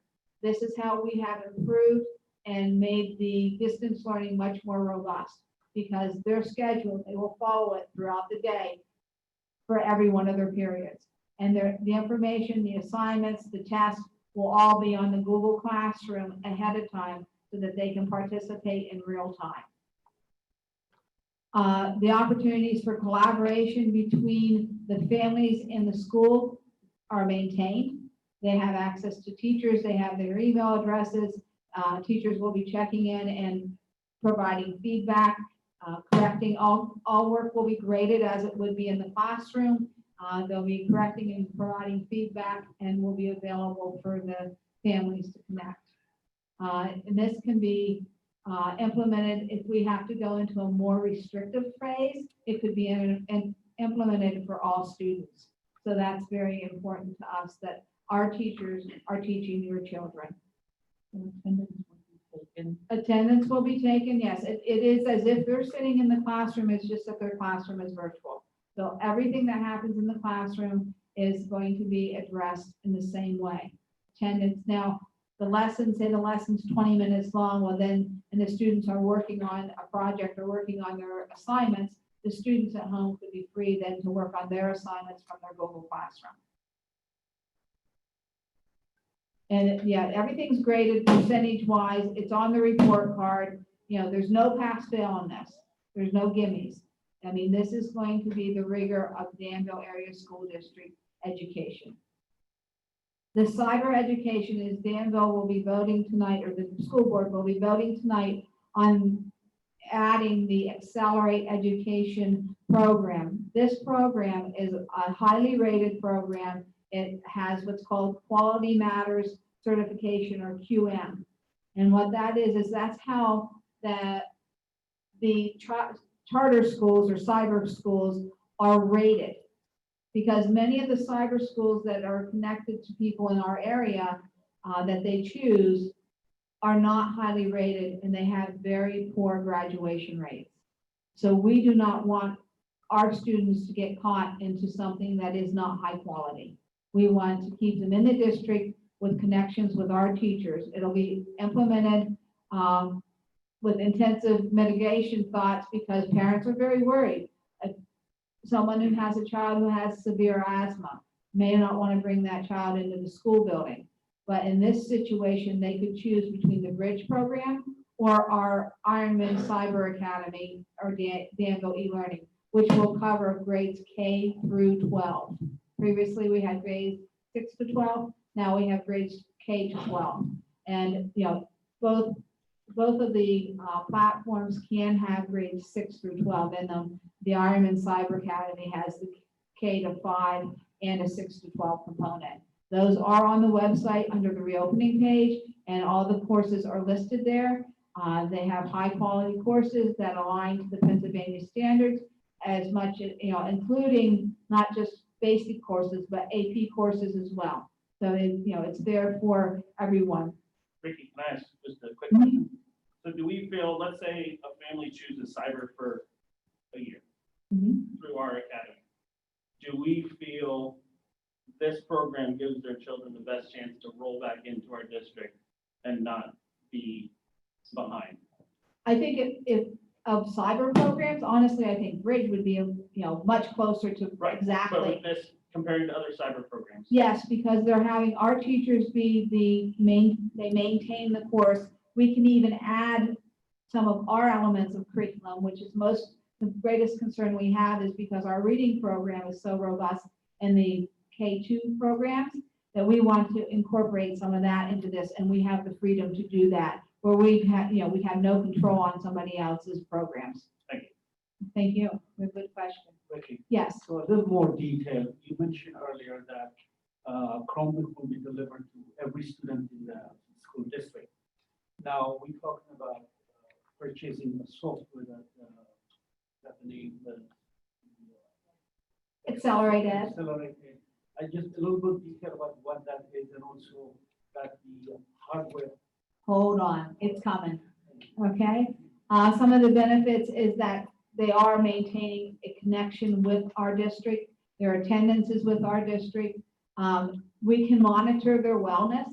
We monitor their attendance, and we see they start slacking off. We have intervention specialists, other people that can make contact with them, where another cyber school won't have the depth of caring about that particular student like we will here at Danville. Ricky, can I ask a question? In all three models, they are considered Danville students, correct? Correct. So Bobby, we're able to report them and draw down our ADM on them. Okay, so we're continuing to be able to receive income from the state for those students, no matter which of these models.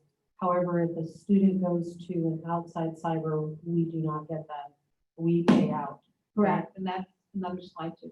Okay, All sorry. right. No, fine. I'm glad you guys are asking questions because it keeps me up to date. And excuse me, Dr. Boyle, on the previous slide with the traditional model, the change from our previous presentation, that previously was a 4-day, and now it's a 5-day, correct? Correct. I just want everybody to be aware of that for the extracurricular activities, after school functions.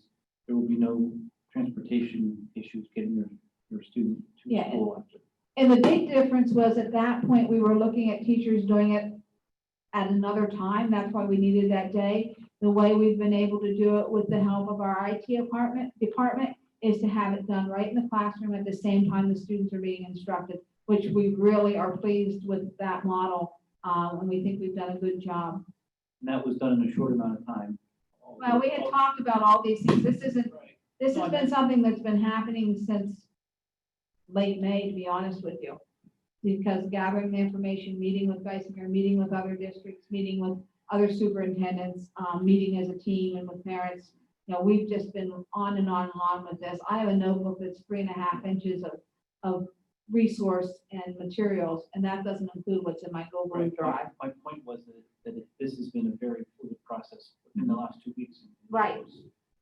The change that everyone on the administration team, the effort they put into it to get this in a short amount of time, that's what. Okay, great, thank you, but, yeah. And that's also because of all the input that we got from the community, that we knew we had to do something better. Special education, I just want to touch on this, that the Dr. Boyle, students this will is- be receiving their educational services as put into their, Dr. Boyle, Dr. Gursky has a question. oh, okay, thank you. Thank you. I just want to clarify that with the virtual option, what we heard in the curriculum meeting was that there will be tutoring supports, academic supports, and things that are not just asynchronous where they're not going to be interacting with the teacher. Is that correct? I'm having difficulty hearing her. Christina, did you hear? Yeah, the answer to her question is yes. Okay, yes.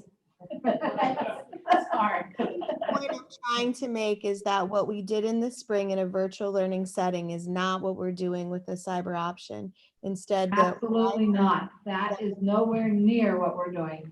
That's what kind of the difference in swimming in a mud hole and then swimming in an Olympic pool. And we're now going towards the Olympic pool. And what I heard in the curriculum committee meeting is that there will be synchronous, which is live sessions where students can connect with their teachers. There's going to be the supports that you mentioned, both academically and socially, and this is fully graded courses. And so really what we're saying is this is very different than what parents saw in the spring. Yes, we heard that loud and clear. Thank you, Dr. Gursky. All right, special education. I just want to touch on this because, you know, we are responsible to provide the students their educational services as outlined in their educational plans.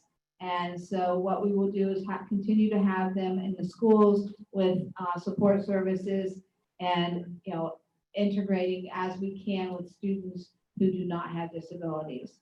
Any meetings for the IEPs, we're going to look at virtual if, you know, if potentially possible. The district will provide or will require all the safety requirements for those meetings. Understand that in the classrooms for the special education teachers, they have additional PPE in case they have to, you know, take care of a child's physical and hygiene needs, those kind of things. So they have a much more robust PPE situation than what does in the typical room. May I ask a question about that population as well? I'm assuming, as a special educator myself, an answer to this, but I think the public needs to hear. Thank you. Is the concern that if a student is unable or unwilling due to their disability to wear the mask or the face shield, that it's something we're going to work with that child? Correct. So Yeah. they're not going to have punitive action for not being able to do that. No, we're not, we don't want to punish anyone regarding masks or face coverings. What we want to do is educate, and a student who is not capable of doing it, we're going to be very sensitive to that and probably keep them on, you know, the 6 foot all the time. Have one of the parents or whomever take care of that child. And the other thing is anyone that will be around that child will have to be masked. Right. Because even if it's, you know, typically 6 foot, we're still going to have them in masks in those situations. And one of the things, just to share with you in my role, I've shared with my parents, it's a behavior, and we expect kids to have behavioral issues about it. But like we address any behavior, we teach the desired behavior, we reinforce the desired behavior, and we provide supports when we have difficulty with that. So approaching it from that perspective, rather than they're not complying, we should be looking at how can we teach the desired behavior. Or entice them, because I can think of, you know, I have a 2-year-old grandson and he loves cars, and his mother was having problems with him wearing his mask. So his Nana made him 2 actually cars masks. so that it would entice them. And I do sew and I do love to sew. So if I have to entice a student with a specific mask, I will do it. It works. And Christina, you know this, it's whatever works. Yep. Okay, in transportation wise, we'll again follow the protocols. Some students will be on vans and some will be on buses, but the reality is they will be wearing their masks on the vans and buses. And if it becomes a huge issue, we may have to make them on one person for the van so that we don't have issues with the distancing. So all students are going to be provided with their free and appropriate education.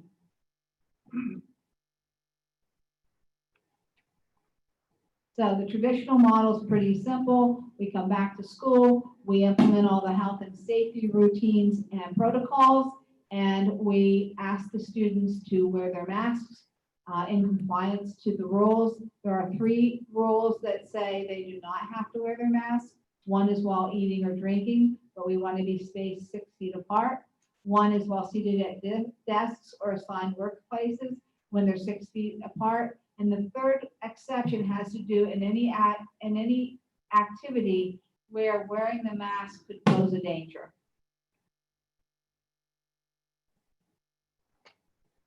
Bridge.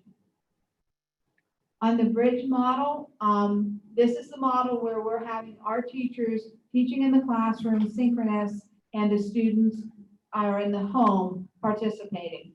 So they're live on the screen with the teacher. They can see what's happening. They can ask questions, and they can get direct feedback as needed. This is, we'll use our digital resources, and we will still monitor social emotional wellness activities. I think the really nice part of this is these students get to participate with their classmates. They may not be sitting in the same classroom, but they can hear their voices. In some cases, they'll be watching them do things, and it does help support the children, not only academically, but socially and emotionally. And I think that's a real critical piece.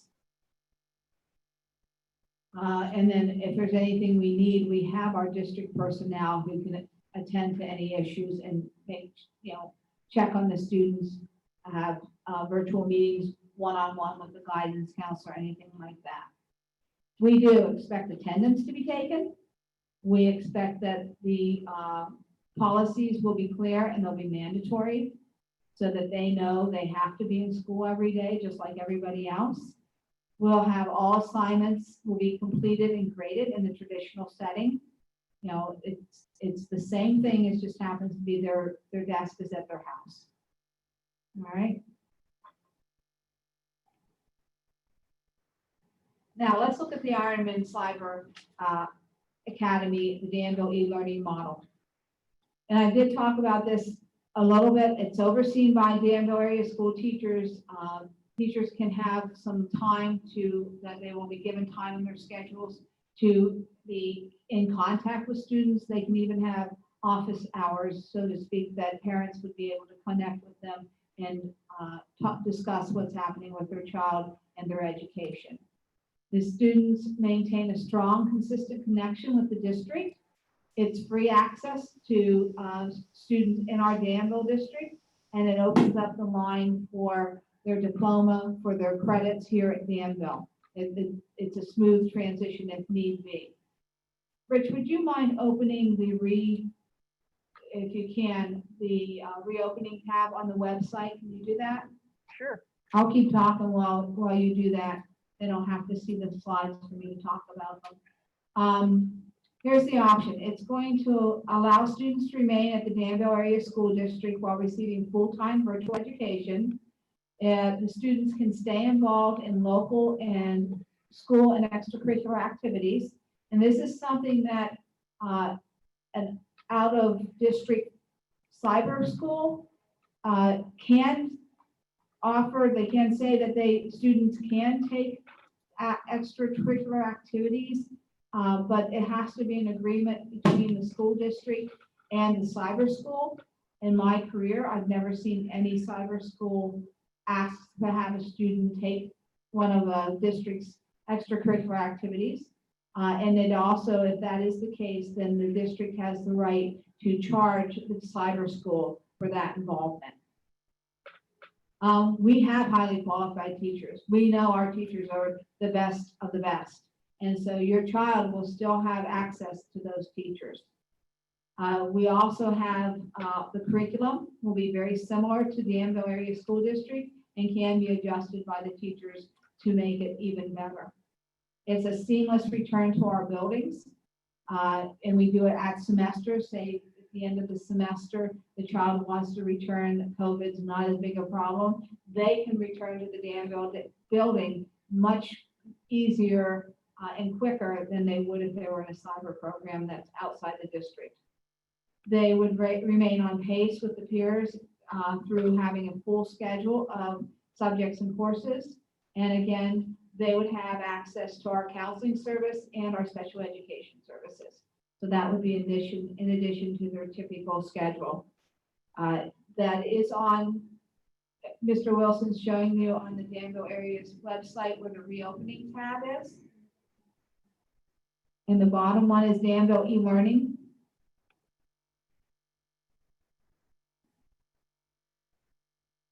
All right, go down some, please. This gives you information about the Cyber Academy, and stop there on the orange bridge. Would you please open Accelerate Education? There are the courses that are involved there. Students are able to get 6 courses per semester. They're considered half credit. Keep going, there's middle school, K to 5, keep going. And then there's high school courses.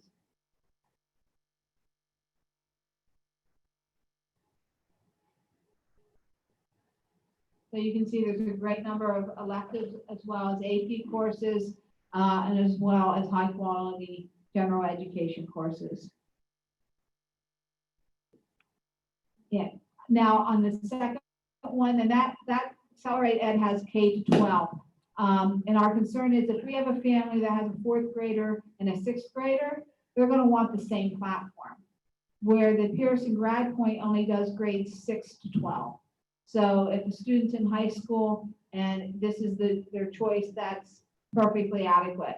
So can you go down and show them the information there?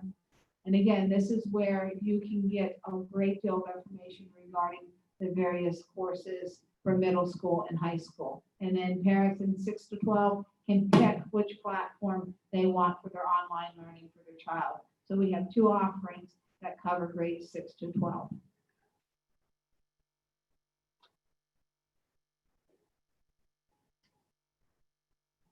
right. So I'm going to go to the slide, Rich, pick your own or pick your option. It's a few slides down.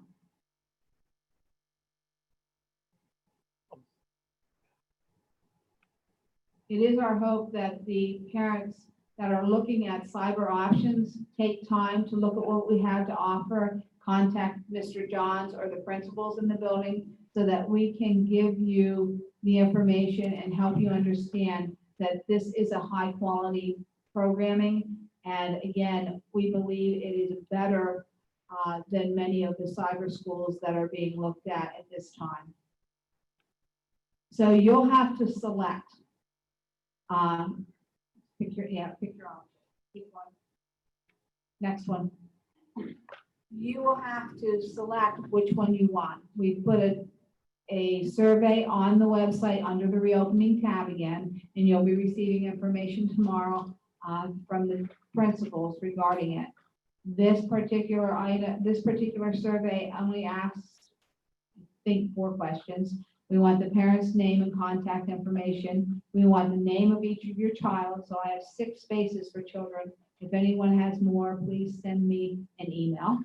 And then if we want to know what your choice is for each of your children, because you may have a choice for one child who is in high school and wants to be in the building, but you may have a child in middle school who is more sickly or has asthma or whatever, and you may want them in one of the other programs. So again, we want to keep your children remain enrolled at Danville Area School District. Believe me, it is not just a financial matter. It does impact finances greatly. But my greatest concern is the fact that we need to have the students in Danville at their schools. It's their connection, their peers, their social and emotional well-being. Keep going.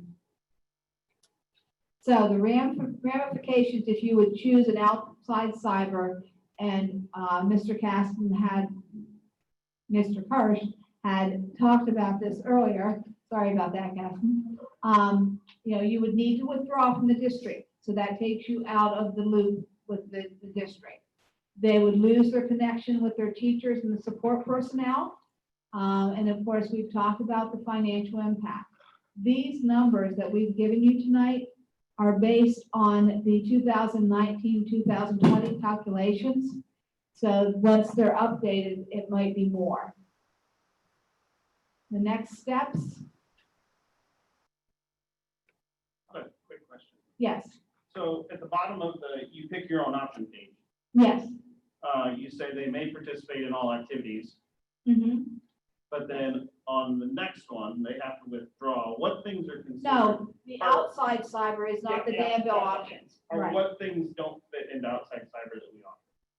Like music or band? No, yeah, there's no, they cannot choose anything that is a course. They could choose football if their cyber school doesn't have football and their cyber school agrees to pay us to let them come. But they can't do band, they can't do the music, the drama, those things, because they're all connected to classes here at the school. They can't do chorus, art, any of those specialists that we have, their courses, they aren't going to participate in those. That's for outside cyber, not our. Correct, outside cyber. Our cyber, there are students, they can participate in many of the things, yes. Ricky, I hope you might go back, but stop me if I'm repeating myself. Come into detail. So we have the devices. So I'm trying to the families to picture what it means to be a cyber student. So they're gonna have a laptop. Mm-hmm. They will have obviously connectivity. Our bandwidth would be capable of supplying on this live. Not if it's a cyber, and not if it's the Ironman Academy or the e-learning grad point. That they would have in their home, they'd have to use their own internet, or we can supply them with a hotspot MiFi device. Correct. All right, but as far as what's happening with the webcams and what's happening in the classroom, that's our bandwidth on the bridge model. So that bandwidth is capable of transmitting this without, hopefully, it does not. We have a very robust technology department and hardware and what we need to do this, yes. And the other element is that the teachers will be trained how to take care of the cyber students. Yes. So the cyber student standard of education is equivalent to what would be if you came to the school. The bridge program is definitely equal, all right? The cyber program, it depends on what the students choose for their coursework. But they would be getting high quality in that they would be having it through our teachers and that it will be monitored here.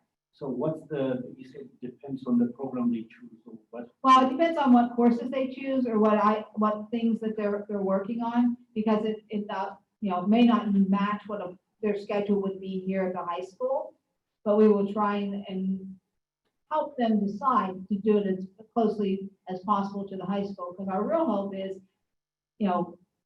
come semester in January, the real hope is that COVID is somehow addressed and the students can get back here.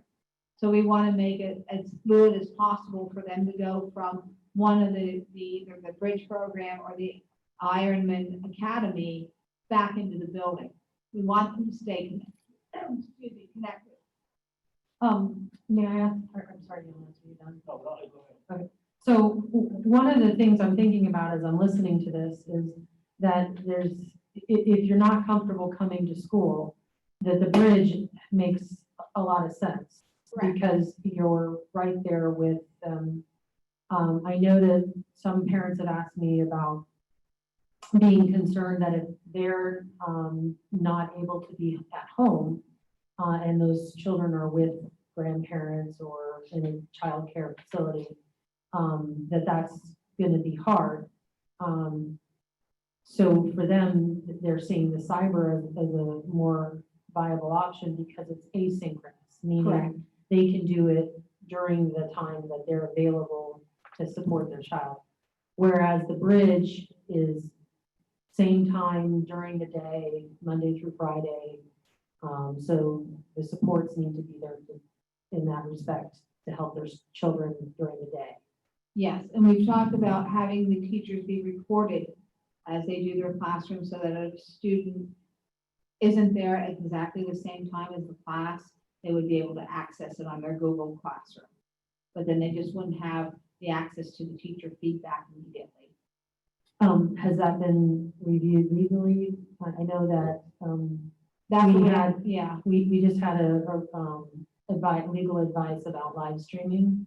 okay. So I know there's a sample policy. It came out out there. today. Yeah. That's why it's not confirmed. Okay. And that's why we have to say that this health and safety plan has to be fluid. We have to be able to make changes as things come to us.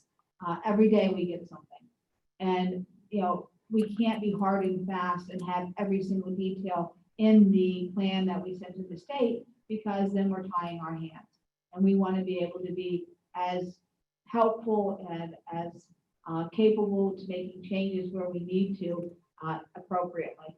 I think the word you're looking for is responsive. We're being Yes, responsive to responsive, the, thank you. yeah, because I think that's all we can do, because this changes so frequently, not even from day to day, but at some days it's hour to hour, the directions we get from the Department of Ed and the Department of Health. Correct. Thank you for that. Ricky, A couple of questions. One is, the community might want to know if any student can switch from one to another, or there is time gap that they need. So if somebody who was on cyber or e-learning decides to be a hybrid or come to school physically all the time, what would be the policy there?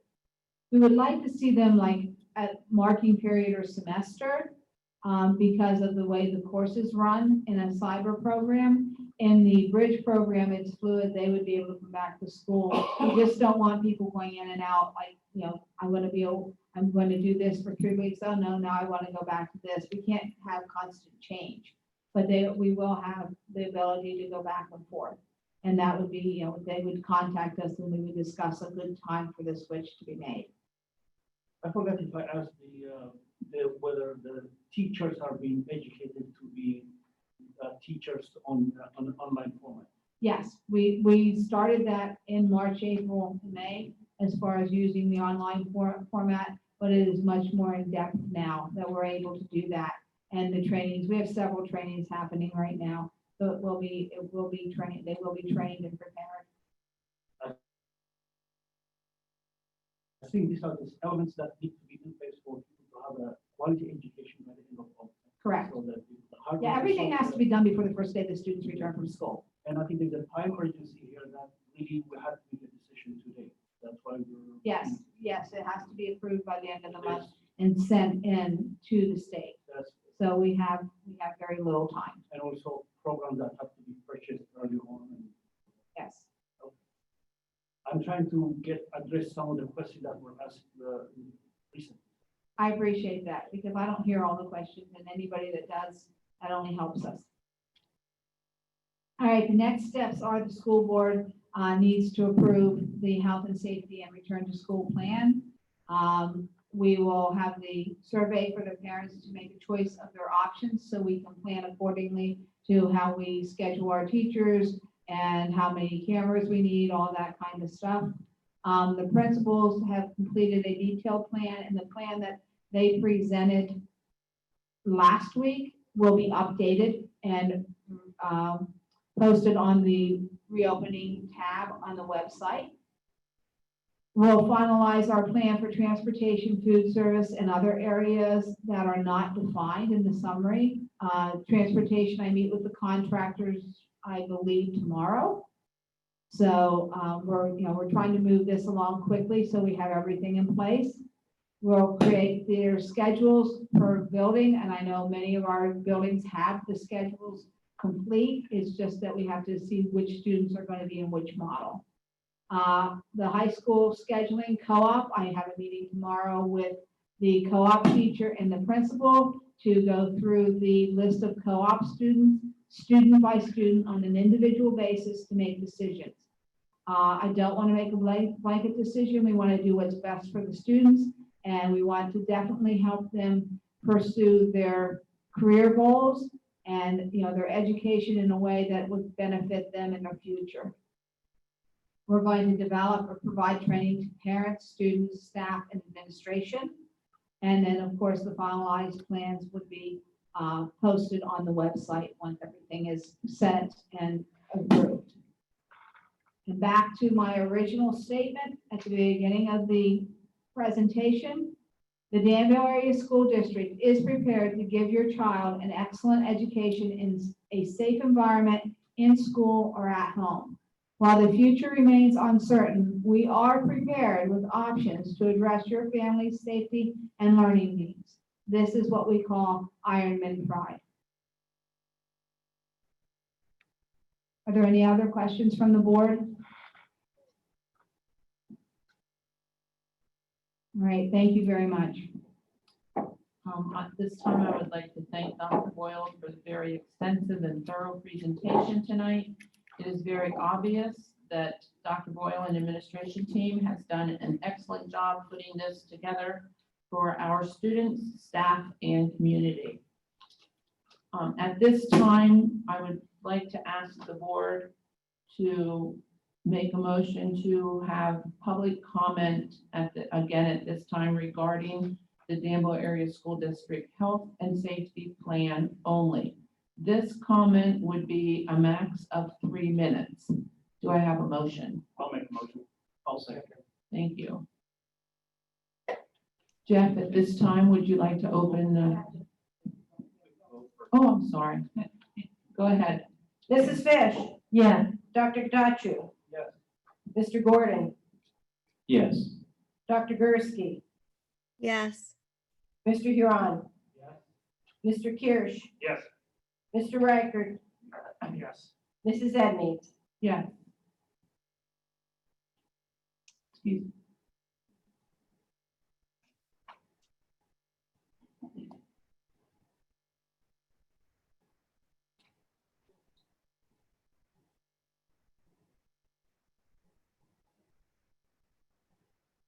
Okay, Jeff, would you like to open this public comment? It is for comment only, not questions. All right. We have Lonnie Ryer. Go ahead and state your name, unmute your mic, state your name and address. Lonnie Ryer, 209 Woodhill Road. Obviously, questions aren't being answered, but I feel that there should be a lot more information on what kind of training is going to be done for teachers to successfully address not only the kids in their classroom, but now potentially kids on a computer, and how you're going to combine the kids on the computer asking questions and how they're actually socializing with the kids in the classroom. Also, is the only method for the bridge option of assigning classwork going to be Google Classroom, and is there going to be a much more clear and concise method of across the board of how teachers use it and do assignments and grade assignments and provide feedback? Also, for the accelerated learning, I looked at it before, and later in the agenda it says that each kid gets 6 courses. Those 6 courses looks like they're the basic courses, science, math, language arts. Will the kids not be offered electives such as art and language? Languages, Spanish or whatnot, in their program the way they are in the primary school, Liberty Valley, and middle school? Thank you. Anyone else? Yes, we have a Nancy Weigel. Go ahead and unmute your mic and state your name and address, please.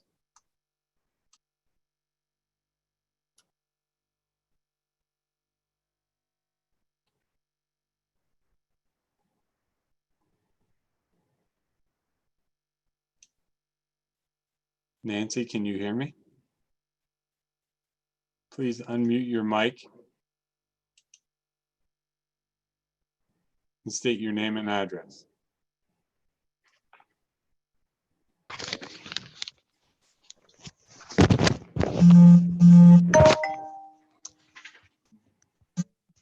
Can you hear me?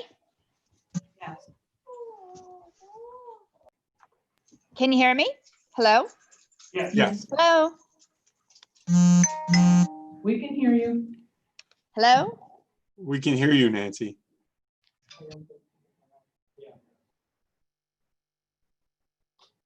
That would be her volume is probably turned down. All right, we'll move on to Courtney Kitchen. Unmute your mic and state your name and address, please. Courtney Kitchen, 277 Welliver Road, Danville. Can you hear me okay? Yes. Well, first, I just wanted to say that I can immensely appreciate like the amount of regulatory standards that you guys are following in this reopening, and the fact that a lot of the decisions that you're making regarding masking and distancing and cleaning are not entirely your decision alone to make, but the regulations of your governing board. So I just wanted to recognize that.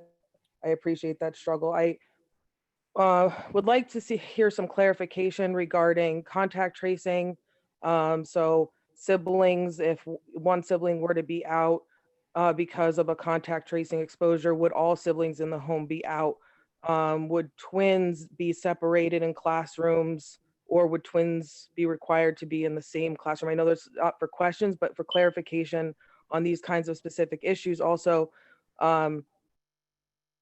how, and also the district supporting busing the kids to school and that time frame.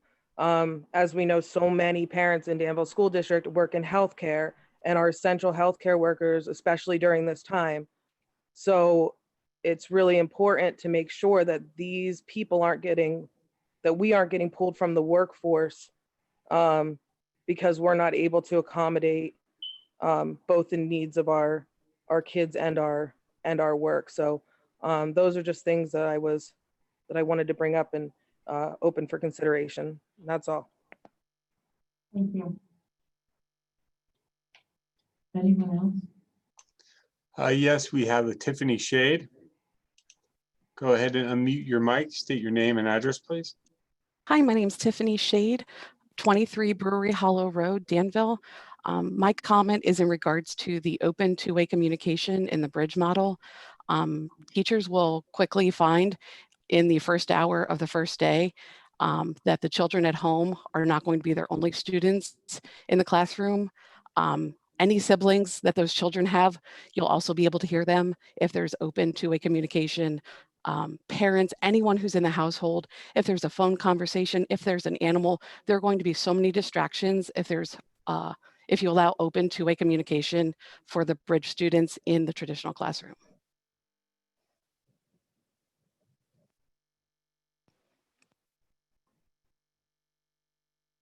Thank you. Anyone else? All right, we have Aaron Fitzgerald. Go ahead and unmute your mic and state your name and address, please. Hi, this is actually Grace Fitzgerald. My address is 46 Christum Drive. Can you hear me? Yeah. Okay, so I understand that the current guidelines say that it's safe to remove your mask when sitting 6 feet apart. I just don't see a reason why the mask should be removed when we know that it can provide that extra level of protection. I just think that if the student is able to wear the mask when sitting closely with their peers, there's no reason to take that risk of removing the mask. That's all. Thank you. All right, we're going to try Nancy again. Nancy, unmute and state your name and address. Hello, can you hear me? Yes. Yay! This is Nancy Weigel, 126 Palmer Drive. My comments have to do with the bridge, and these are just comments for food for thought. And to also back up the person who just spoke about all the distractions. The mix is the bridge going to be a mixed class of kids that are home that are interacting with the teacher who is teaching kids live. I do believe there's going to be a lot of distractions. Or is it going to be a classroom of all bridge kids with one dedicated teacher for just them? Also, how are kids going to know when to leave and come back when they're on the bridge? Because when kids are getting a break at the school for getting ready for lunch and sanitizing and getting temperature checks, the kids who are at bridge, how are they going to know, like, hey, I can take a break now? Also, if you have two kids doing two separate things, what if I'm taking my daughter with me to go pick up my son from school? Just those types of things that are kind of running around in my head. And I think that's it. Thank you very much. Thank you.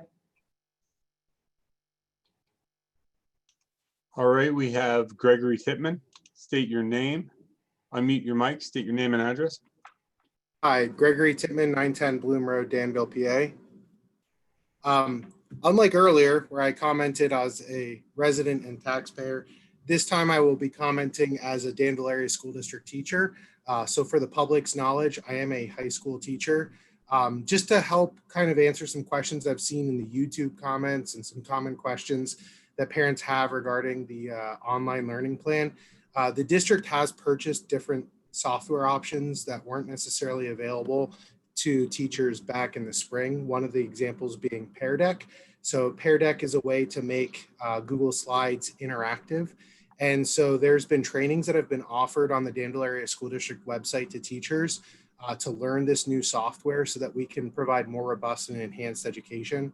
I personally, and I know some other teachers, have been engaged in this online training throughout the summer so that we can provide the best education possible this upcoming school year to students, whether they are in our classrooms or online. My plan, for example, is to provide the same exact education to students. It will look identical, whether they are choosing the in-school model or hybrid bridge model and they're online.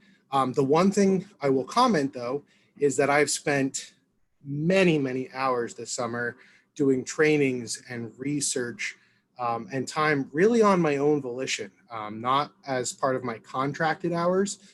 So the one comment I will make to administrators and the school board, I appreciate that you've given teachers more resources and tools so that we can provide a more robust education than what we were able to do this past spring. I think that should help alleviate parents' apprehensions about keeping their kids in our district. I am so excited to hear that you are planning a synchronous model for instruction. I think that will be better for students. I think it will be better for teachers than a synchronous asynchronous model. Maybe it's not as perfect as all online, which I know some teachers would advocate for health and safety reasons, or a 2-day in, 1 day out, 2-day in with separate cohorts.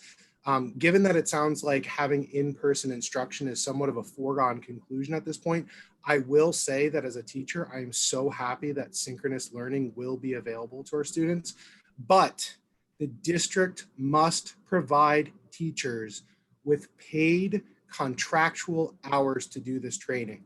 There is no way I could have done the training and all of the preparation and planning that I've done this summer in the 3 days that are provided before school starts on August 24th. So I would highly encourage the district to front load professional development days. We have 8 contracted professional development days throughout the year. Front load all 8 of those days in August before the start of school. Eliminate parent-teacher conferences, which, let's be honest, can't really happen with COVID-19, open house. Front load those days so that teachers can do this training, can provide really high quality education, synchronous learning to our students.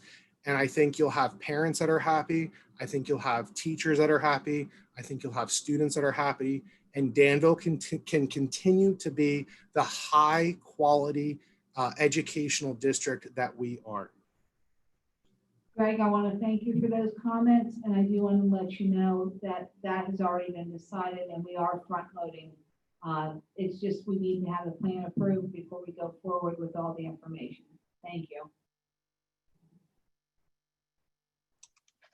All right, we have a Sigrid Vegas. Go ahead and unmute your microphone and give your name and address, please. Hello. Yes, my address 126 Kreiner Street in Danville. Yes, I don't know if this is still the pediatrician doctor from Geisinger there. Is still in the meeting? No, he is not. He's gone? Yes. I'm sorry, I can't hear. Yes, Dr. Maffei is no longer with us in the building. Well, I have a big question, and this is about science.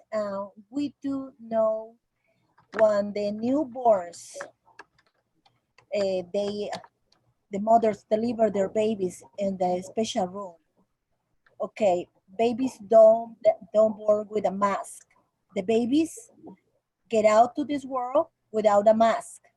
So they breathe the air going his lung for first time.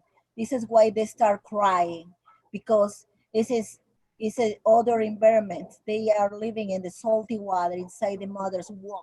When they go out and the oxygen go through their nose, mouth, and start breathing. So this is what I tell you, that the air is important for our children. My question is the children gonna wear masks? They still wearing masks in the playground? How it's gonna be?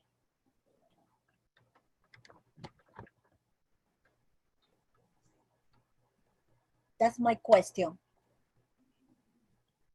Do you have any other comments? The children that will be going out in the recess, they're gonna go in the playground because they need exercise. And all these COVID virus keep us at home, and we have overweight. Many children go overweight right now, so they need exercise, go in the playground, playing in the playground. So they still wearing those masks? At this time, we are not taking questions. We are only taking comments. If you have questions, you can direct them to a building principal or the superintendent through email.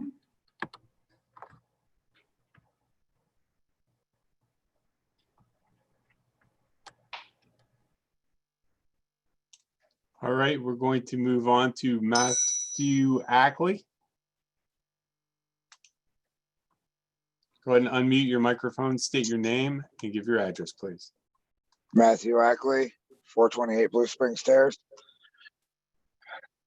Yes, I've done some research, and I was just wondering if you guys have done the research as far as all these masks and everything. According to doctors and RNs, breathing your own CO2 is also, can make a healthy person very sick. What do you guys plan on doing about that? I mean, breathing your own CO2 can acidize your blood and not be very healthy and beneficial to you in the long run.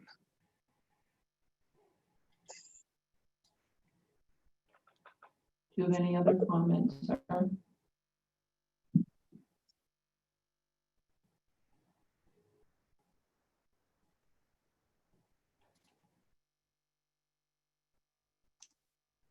All right, we have a Jonathan Spar.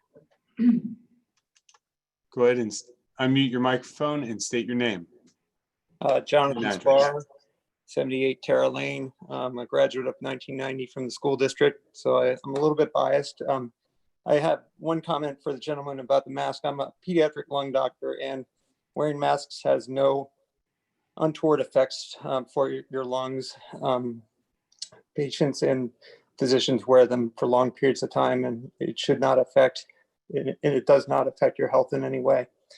My comment is about people considering leaving for other cyber options. Obviously, I'm biased as a graduate, but I would encourage anyone considering that to please do your homework and look at the other options, because if you'll look, you'll find out that it just doesn't compare to the quality of education you can get at Danville. We moved 3 years ago from a school district in Pittsburgh that was a very high quality school district, and we were a little bit concerned about moving to Danville. But we did find that the quality of education here is as equal to what we experienced at Pittsburgh, and it has the added benefit of our kids not having to be in a class of 800 kids. They get good individual attention here. I think if you're considering going to another school district or cyber, you have to consider that your children probably will not get the quality of education that they have experienced here at Danville, even considering the fact that this is going to be the first year that Danville's going to endeavor to do cyber learning. So please take a look and do your comparison shopping, and you will find that even accounting for the fact that Danville's going into this for the first time, your child will still get a much better education if they stay at Danville, and there won't be disruption. That's my comment. And again, I'm obviously biased being a graduate from Danville, but I would encourage you to do your homework and compare the outcomes of cyber learning to what you would get at Danville. Thank you. Thank you, John. All right, we have a Melissa Speck. Go ahead and unmute your microphone, state your name and address, please. Melissa Specht, 1336 Bloom Road. I would just like to say that I can appreciate that the school district is going to educate the children and the staff on how to have proper hygiene, but I also feel that it is up to the parents to instill in their children proper hygiene as well, as far as hand washing, maintaining social distancing, and wearing masks at all times. Like, it's not only to protect themselves, but it's also to protect others as well. So just be mindful of your beliefs are your beliefs. You don't have to wear the mask, but while you're out in public and you're in the school district, you need to be mindful of other people's children and how other people feel as well. Like, wear the mask when you're supposed to, wash your hands when you're supposed to, maintain social distancing when you're supposed to. And I don't feel that it's just up to the school district to teach that. I believe it starts with the parents as well. So I just ask all the parents that are out there listening to make sure that you teach your kids before you send them out into the community. Thank you. Thank you. All right, we have a Jessica Thompson. Go ahead. Go ahead and unmute your microphone and state your name and address, please. Hi, Jessica Thompson, 47 Fairview Drive, Danville, PA. I just want to say that I appreciate the school district doing the synchronous learning. I understand that it may be hard for the younger students that may try to do that with the live stream classes, but for high school age students that may be taking advanced courses, I think that that is a great benefit, to be able to see and hear what their teacher is not only saying, but writing on the board and being able to understand those more advanced concepts. So I really appreciate y'all working that into the schedule. Thank you.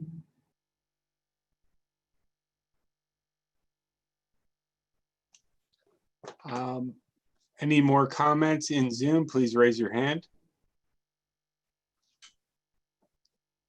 There are no more comments at this time. Okay, thank you. Anything else?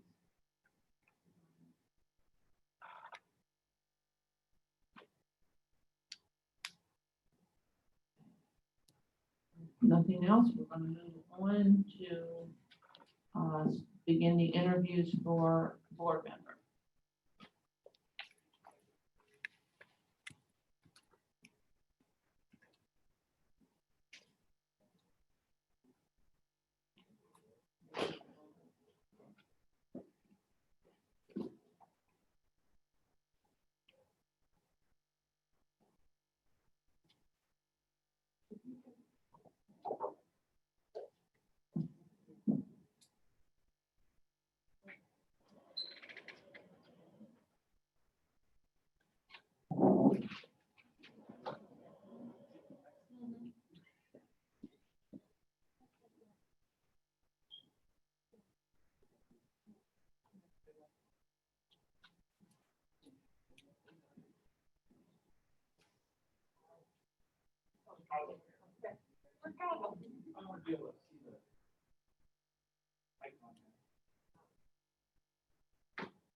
You have a seat at our table, please.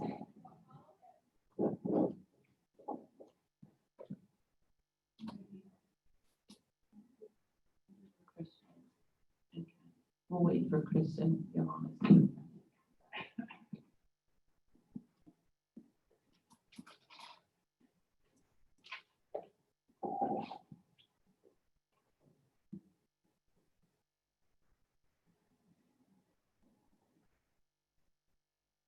Would you like to introduce yourself, please?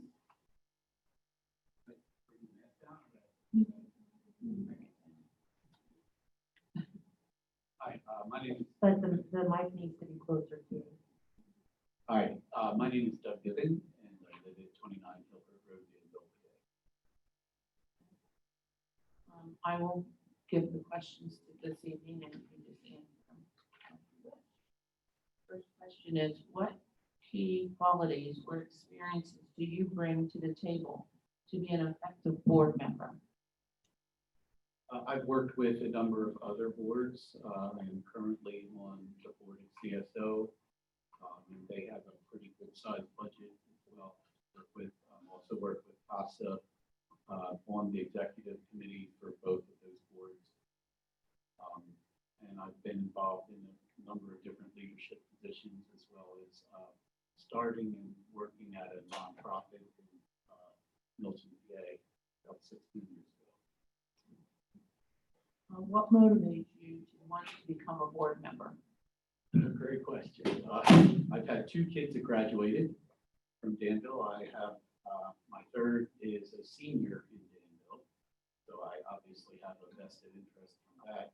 And I've watched the school board in the last couple of years, and I think I would be a good asset from the perspective that I'm a good team player, not afraid to share an opinion, but I'm also not afraid to be able to just go if the decision goes against what I feel to keep going. And we've seen, well, I don't know if I should elaborate more. What are the current challenges facing education and school boards besides the existing COVID-19 pandemic? That's obvious. Right now, the country's in a lot of racial turmoil, and I know personally I've been re-educating myself and understanding our current history and racism. I think there's a lot of demands right now from the school boards across the country to look at and deal with the issue of what we've been teaching in U.S. history, as well as getting into other things that are somewhat non-traditional in education in regards to dealing with justice and those kinds of issues. And what are the basic requirements for successful school board institutions?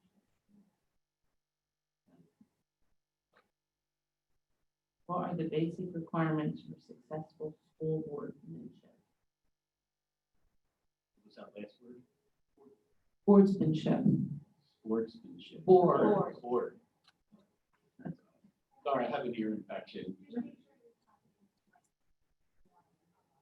Okay. I think somebody needs to bring leadership and ideas to the table. I think they need to be able to bring a sense of pride and history to the board, which I've been a part of the district here for 20 years. I also feel they need to be bringing a sense of teamwork, willing to work hard, give a lot of extra time, especially now, in being a part of the board, as well as there hasn't been a lot of unity in the board in the last couple of years, and I feel it's important that unity is a high priority for whoever selected. Do board members, the board, have a role in the day-to-day operation of the district?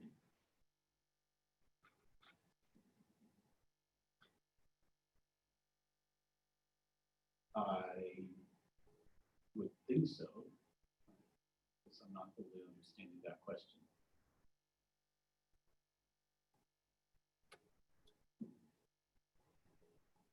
Can you, should you support a board decision that you were not in favor of? Absolutely.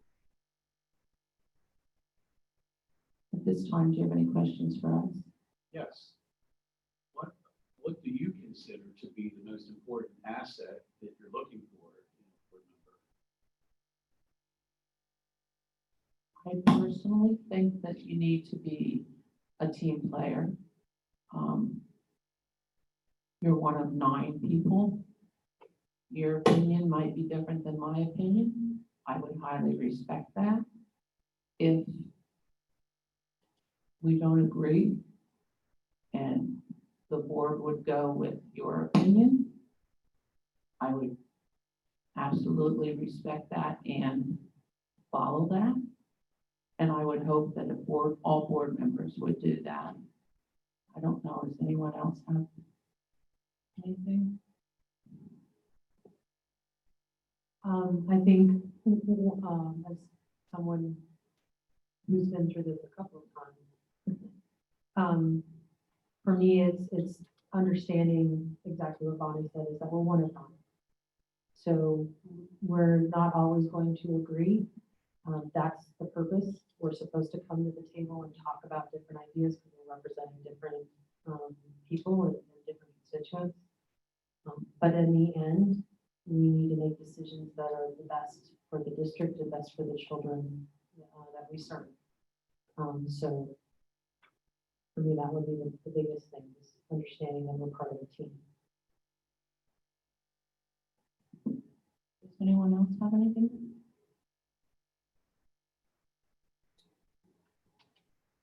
Okay, at this time, I would like to thank you for your interest in serving our school board, and we will continue with the interviews and let you know. Thank you.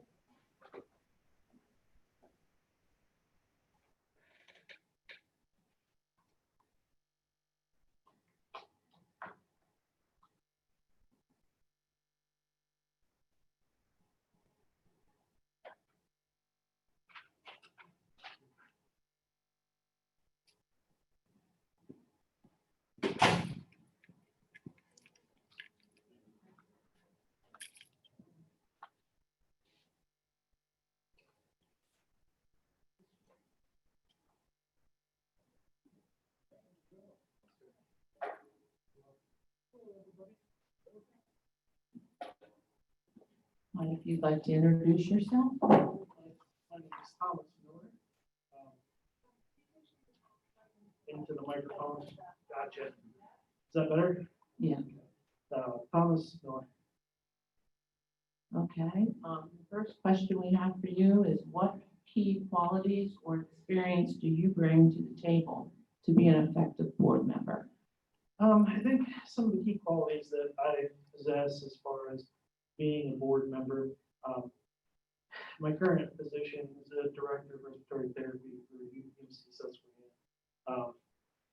As far as financially, throughout I cover 5 different hospitals.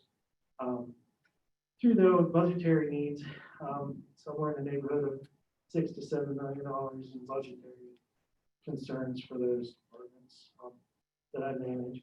Also manage 108 different individuals, skilled in conflict resolution, see many different types of classes, different things in conflict resolution, different ways of working through problems to come up with solutions, different types of education like that. Also possess a little bit of a background in education. Been exposed most of my life. My brother is a high school vocational teacher. My brother-in-law runs the World's Cyber School for Ed State. So exposed with many different types of education throughout the system. So What motivates you to want to become a board member? I think part of the motivation is I do have 2 children in school, so that's part of the motivation. But also I think that as a school board member, you are a conduit between the public and the school, and able to have an effect on the way that we teach our children nowadays. There's a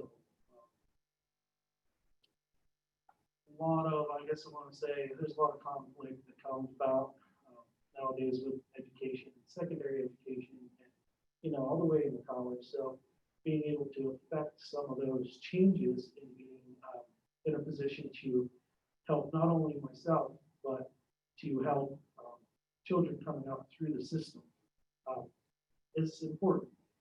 So I've been around it. I've seen a lot of good, I've seen a lot of bad parts with the educational systems in different areas, and I just feel that I could be effective in helping to transition those phases and help with the decisions that need to be made.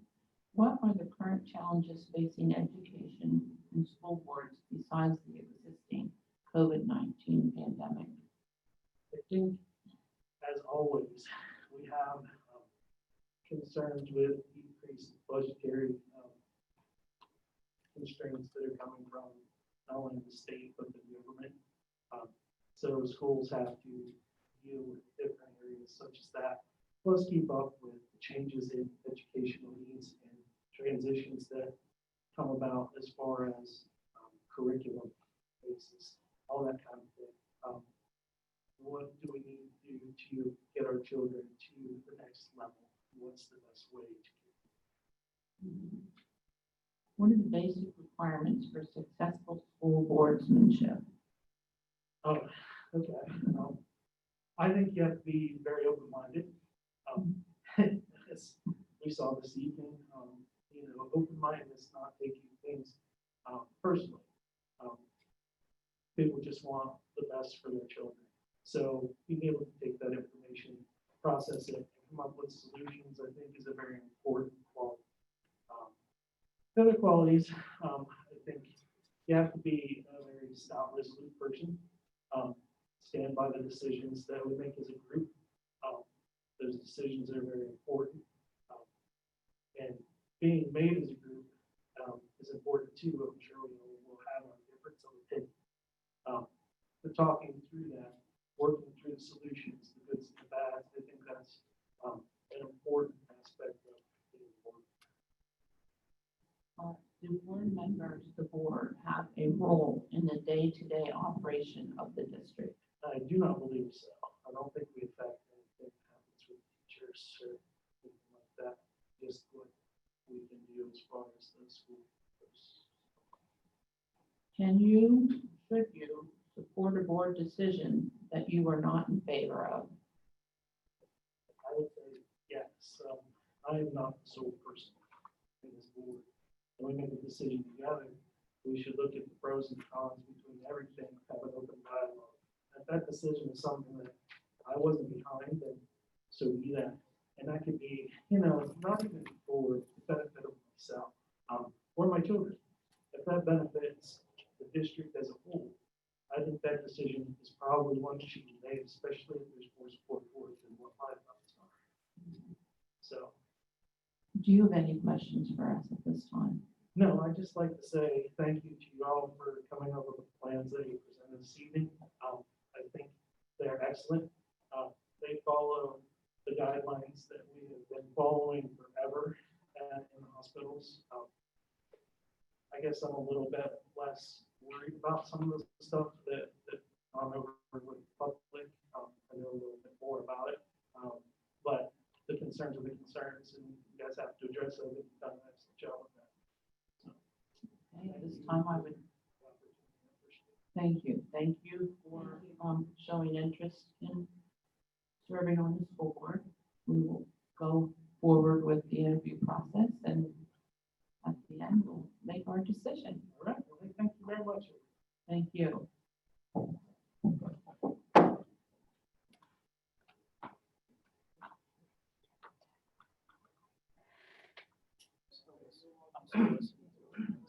Some of the first guy who didn't talk in the microphone very loud, he was. They need to talk in the microphone. And talking in the microphone.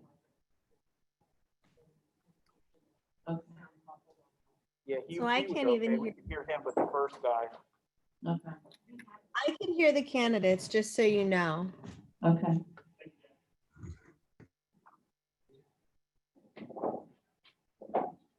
Good evening. Would you like to introduce yourself? And if you'd like to pull your mask down to speak, you can. You have to speak really close to the mic.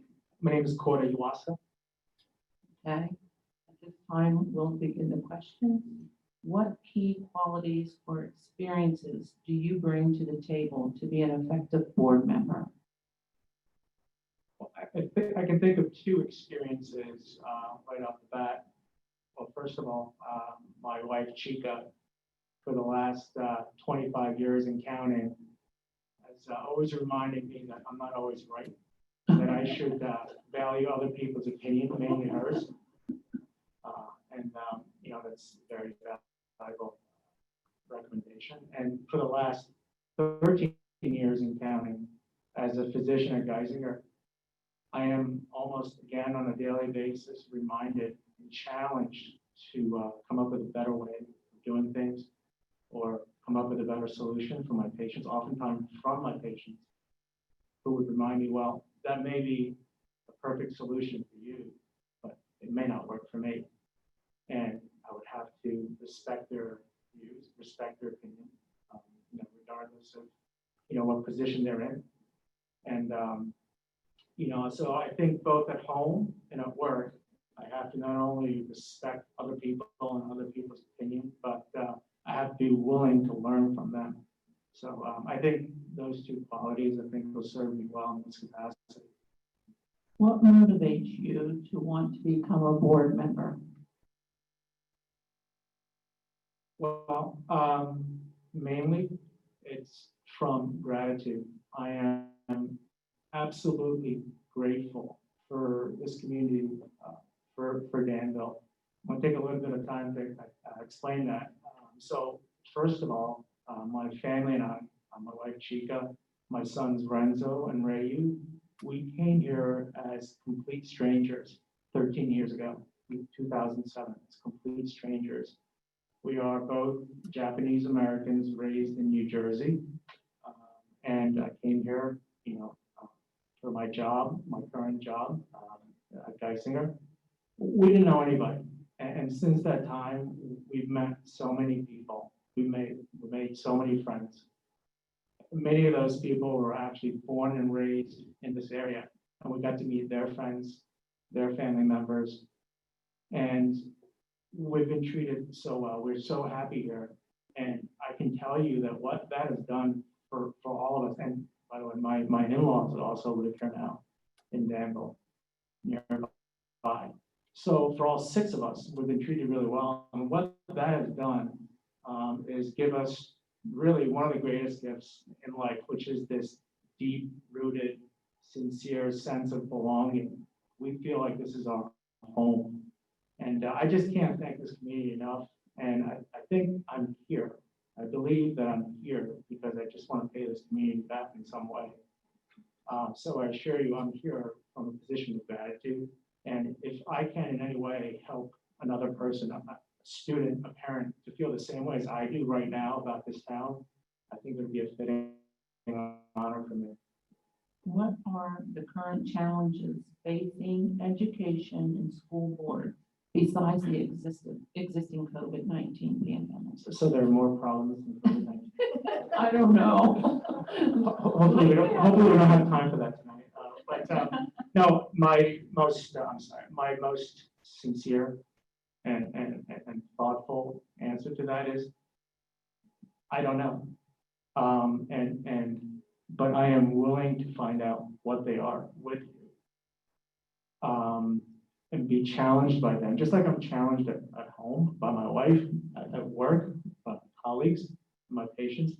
I want to be challenged by those, the great unknowns, and take them on alongside great people. I'm saying that I don't know because I am truly here with an open mind. I don't have an agenda. I don't represent, you know, a segment of a special group of people in this community. And I don't really have any axe to grind with anybody.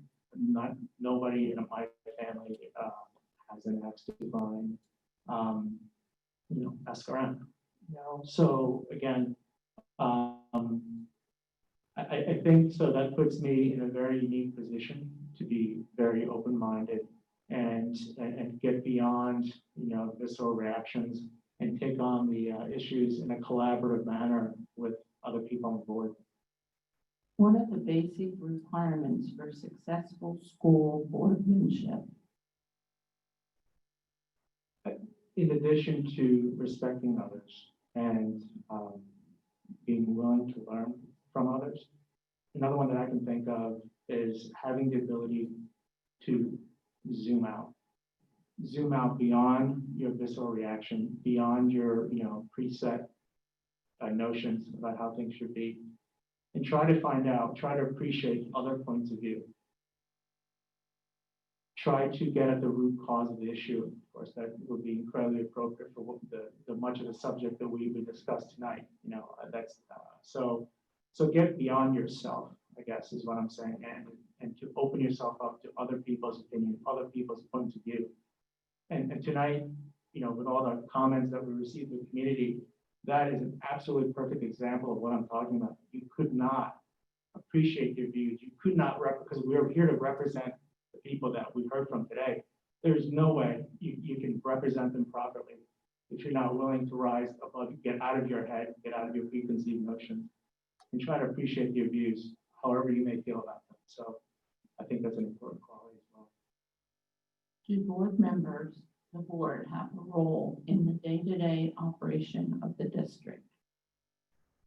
I don't think that we do, and I don't think that's how boards are created. Ostensibly, board members are selected from members, people with different expertise, you know, aside from what the organization's main function is. And that's obviously to broaden the viewpoints, broaden the view of the board, and give, you know, much rich breadth of expertise. And I have some appreciation of this as well. You know, I graduated from West Point, United States Military Academy, and served as an Army officer prior to becoming a physician. And we learned very early on in my military career that there is a separation of power. The military is not run autonomously by the military. It is run in conjunction with non-military civilian control. And I think you can draw a similar analogy to that within the education system. So, you know, obviously we have the teachers and administrators, talented teachers and valued administrators that will run the day-to-day operations of the school system, who will take guidance from board members that are selected mostly from outside the education system. That offers very valuable checks and balances that we need to run a large system like ours. Can you, or should you, support a board decision that you are not in favor of? That is an incredibly apropos question for year 2020. So the key word there is board decision, not Chris's decision, Kyle's decision, Kevin's decision. So the answer is yes. Regardless of how I may vote, regardless of how I may feel ultimately about the decision, my responsibility as a board member is to support the board's decision. We must regain the ability to agree to disagree with each other. That is something that for some reason has slipped away from us as society. So whether I agree or disagree with somebody, win, lose, or draw, I have to have the ability, I have to maintain the decency and respect for others to walk out that door as friends, colleagues, and neighbors. So that's actually very important to me, and that's something that I will definitely uphold. Should I be selected for the board? Do you have any questions for us? I'm very thankful. Okay. Really appreciate your time.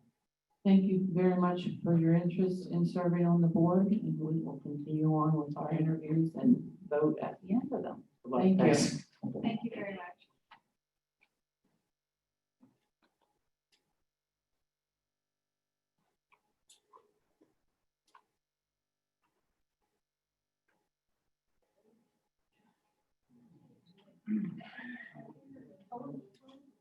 Settle on your hands. I have this. And on my toes.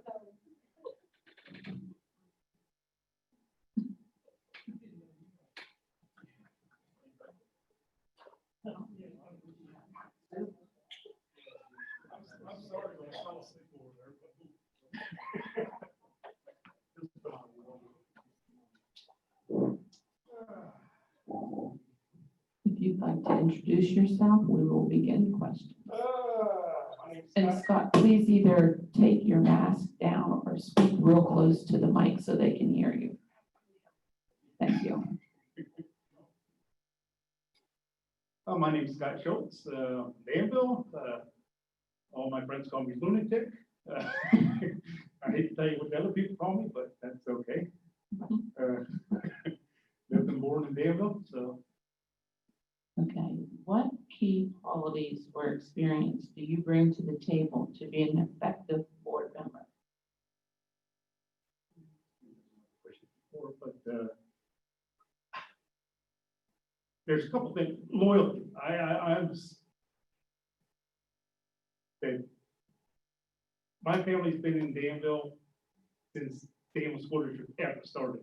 From way back in one room schools, and there's just things that some traditions that kind of went to the wayside, things like that. Words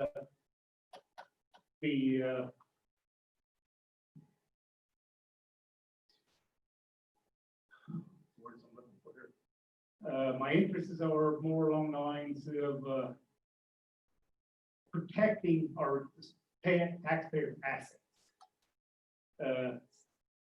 My biggest bill for just looking at the other day is school tax. And it's like, people need to get involved with the district because that's the biggest chunk of the paycheck, some of the people, and it's like, where else do you have, not much I can do about my state taxes or federal taxes, but people need to get involved, not just me, but everybody. It's not my district, it's everybody's district. So what I bring is that hopefully it's a little different view, from always being here, being active in the district, whether it's sporting events or whatever it may be, to being before meetings, to just being involved. Not a person is going to come and say, this is the way it needs to be done, but just the person who comes, I may not vote for the way you guys vote, but the outcome's the outcome, and we all sit by the outcome. So, What motivates you to want to become a board member? Just loyalty and, just being involved, and taking pride in the district and community and things like that. What are the current challenges facing education school boards besides the existing COVID-19 pandemic?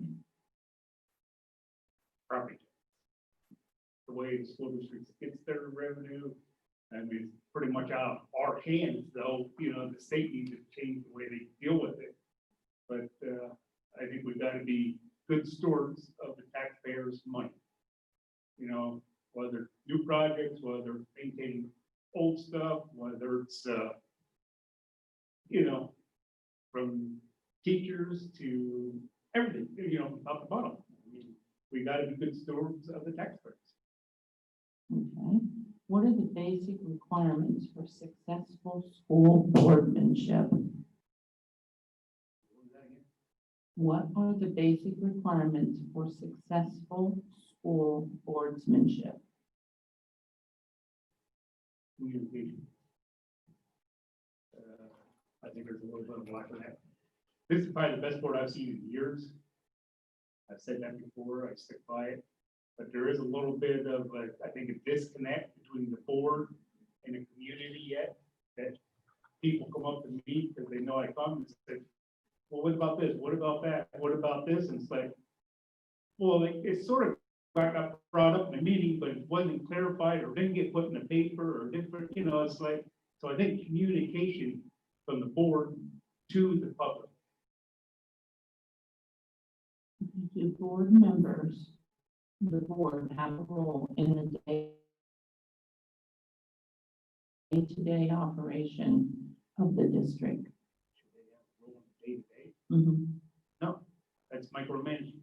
You gotta, either you gotta stick by the people you hire that would normally sit behind me, and they need to do the day-to-day stuff. Now, if you don't like the way they do it, or then you replace them. But we're here to take care of the people to run the district. And the day-to-day stuff, no, that's not the board's primary concern. Concern, like I said, is protect their assets and hire the right people to do the right jobs. Micromanaging just don't work. Can you or should you support a board decision that you are not in favor of? You have to. You're only 1 in 9. It's a democracy. You only are 1 of 9 here. So, like I said earlier, you know, I may vote against the other 8 all the time, maybe. I don't know, but it doesn't matter. But at the end of the day, it's what the majority says, whether you agree or disagree. Okay, do you have any questions for us?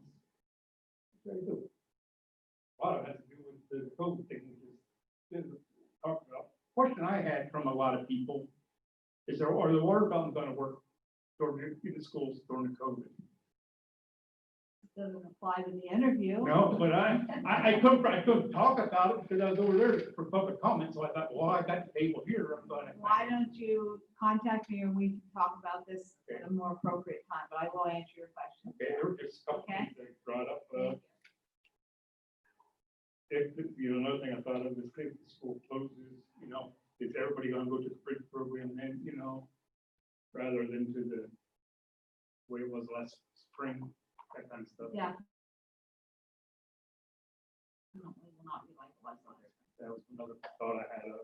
You can either email or contact Dr. Boyle. But I just thought maybe people that solicited may want to have the same thoughts, you know, like, well, yeah. I think you could say that the public comment.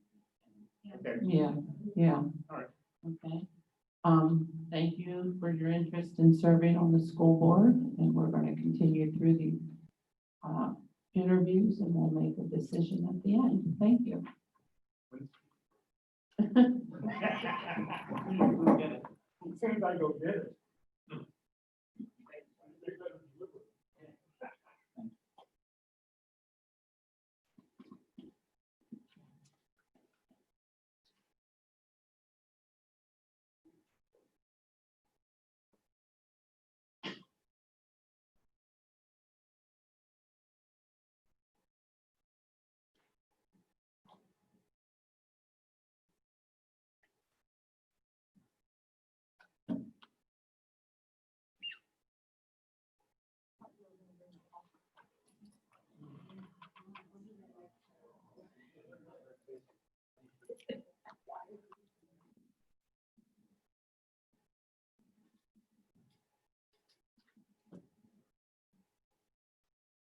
If you would like to please introduce yourself. Yes, hello, I'm Anne Marie Bennett, 864 Cameltown Hill Road. Thank you. It's really hard for the people on virtual to hear us as it is, so you almost have to shout. No problem. First question is, what key qualities or experiences do you bring to the table to be an effective board member? Well, over the years, I've worked with children. I've been a coach. Worked in a daycare, teacher's aide. Most recently as a parent, obviously I have an 8th grader and a 2nd grader. I've worked on the T-Railer board as secretary going on 3 years. And I just understand all the different opinions, and especially now in this time of unprecedented craziness. It's so hard to bring everybody together. But I understand both sides, and then sometimes that's also a challenge too. Dealing just with a board, as a board member, I deal with the complaints from parents sometimes and also the compliments. And that was actually really hard for me in the beginning, but it's, you just have to deal with what they say, and hopefully you make the decision that supports the whole of the group. What motivates you to become a board member? What would motivate me? Being a voice for the children, students of all ages, and as a voice for the parent. I just started going to the board meetings this past year as my son gets older and I see the challenges he's facing. I want to be the voice for people that maybe are not afraid to come out, but that don't feel comfortable talking. Maybe they want to take it, to speak to us not in public, because I understand that too. I just want to show people that it's okay to need whatever you need. Just let us know. We're here for everyone. I don't know if a lot of people understand that actually, because I don't know if it gets the word out that they can come to these meetings, but I want to be there for people, and I want to be the voice for the students, because I know it's a trying time for everybody. What are the current challenges facing education and school boards besides the existing COVID-19 pandemic? The challenges today, probably a lot of social anxiety, mental health issues. It is so hard to have students be accepted sometimes, depending on wherever you are, school, home, whatever their issues may be at home.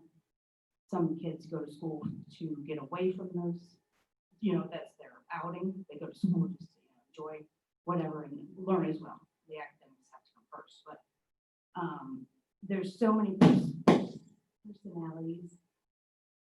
Everybody needs to collaborate, work together.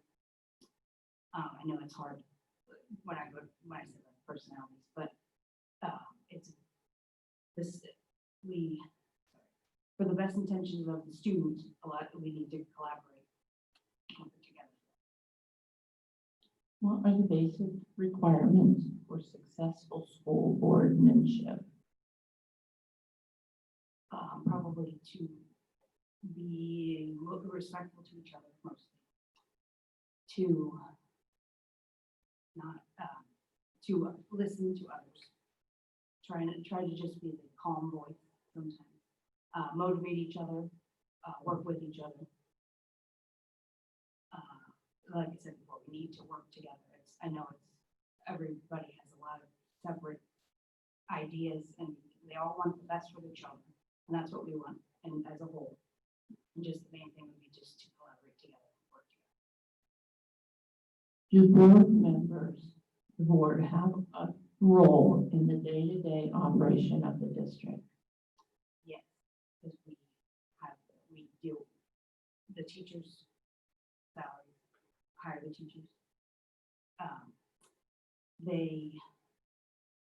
Everything goes through the board, which I didn't know, but really a lot of stuff goes through the board, and we need to be the voice for people that need it.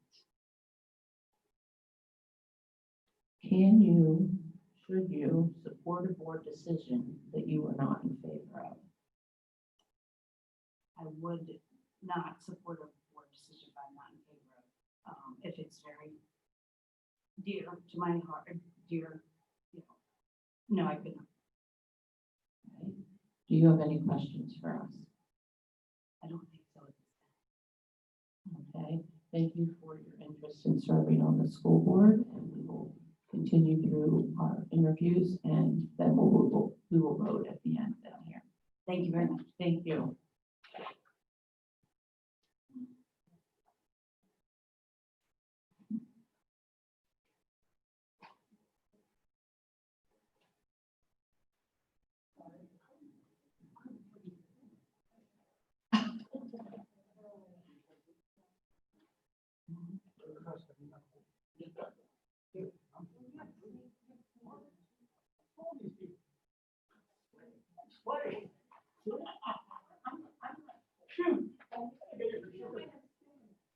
No, I'm not.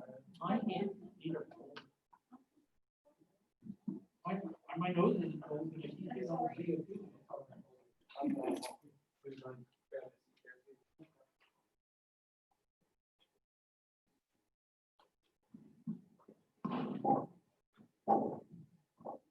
If you'd like to take your mask off, you may, and please speak closely to the mic.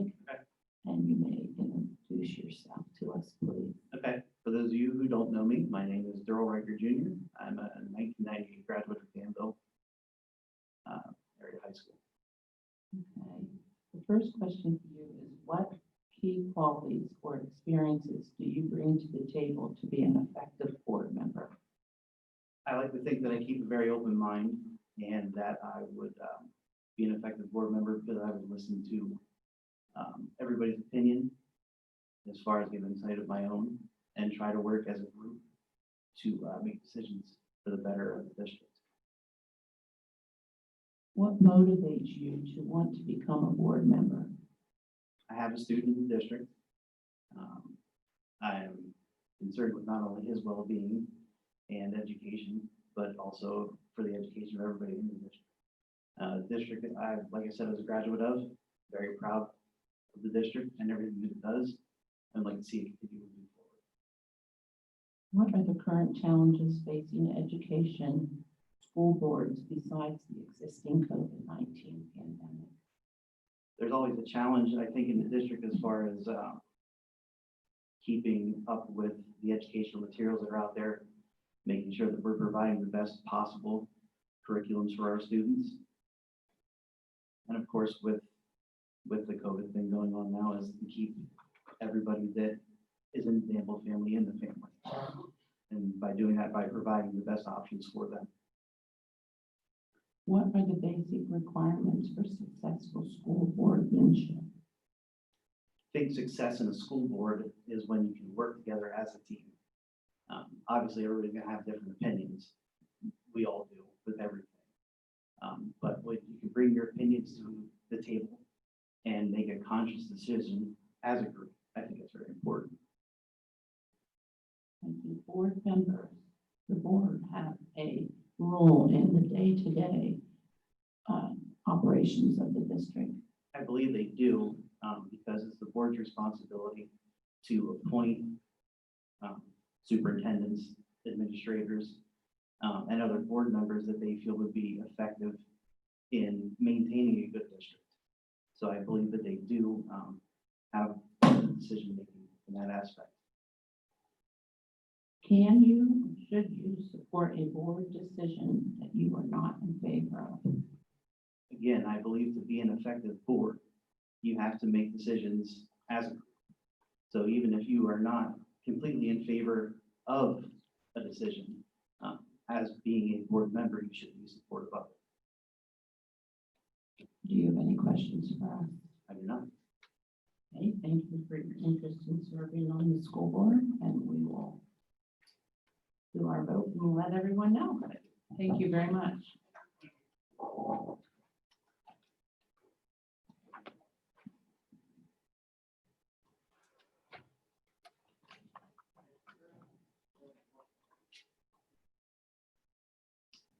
Is there any discussion?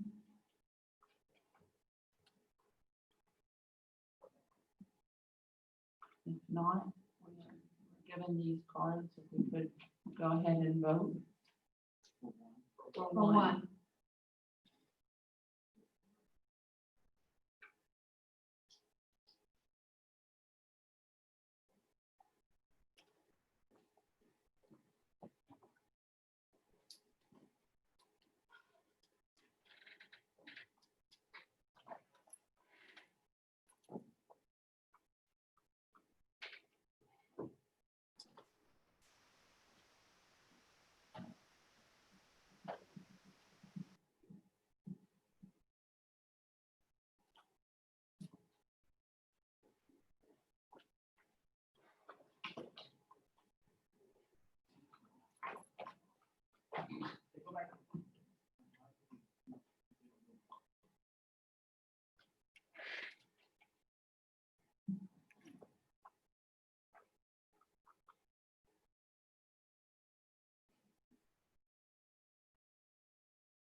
if I pronounce this right. Corda Uasa. That's four votes. He's the top vote getter.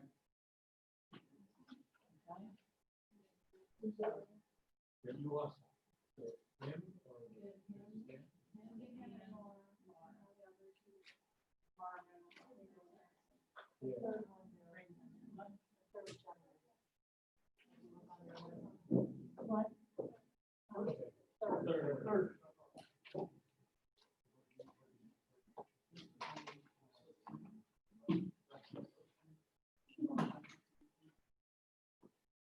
Yeah, I'm on that. There you go.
Okay, at this time, we voted for school director, Corda Uasa, isn't it? Okay, Uasa was top vote getter at 4 votes. Thomas Miller received 3, and Anne Marie Bennett received 1. So at this time, do we have a board motion to appoint Corda Uasa as the next board member? I'll make that motion. Karen?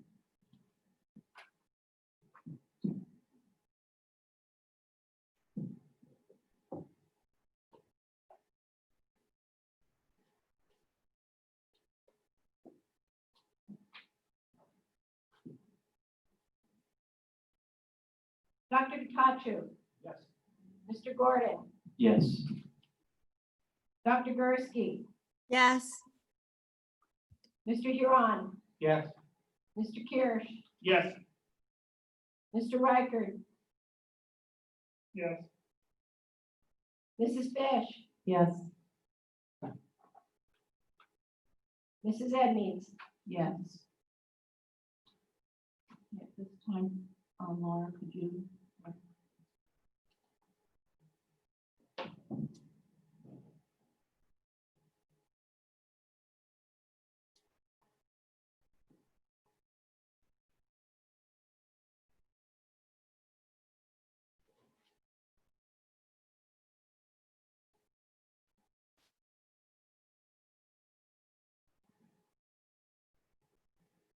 Use the microphone.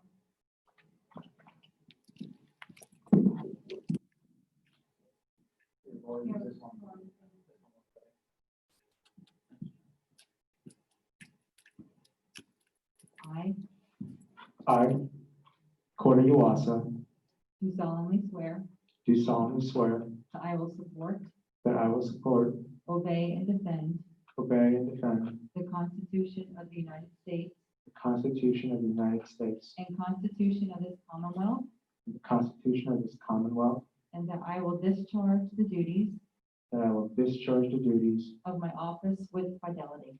of my office with fidelity. Excellent. Congratulations. Thank you, welcome. Or can I say sorry?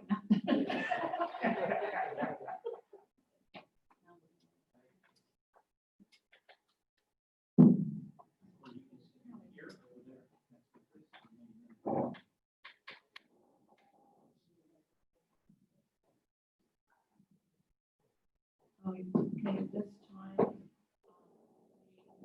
going to move with the consent agenda items.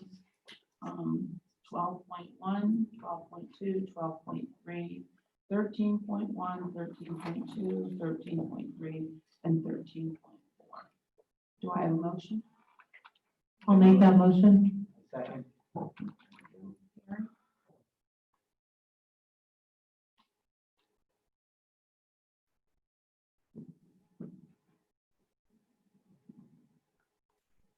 Mr. Gordon, Yes.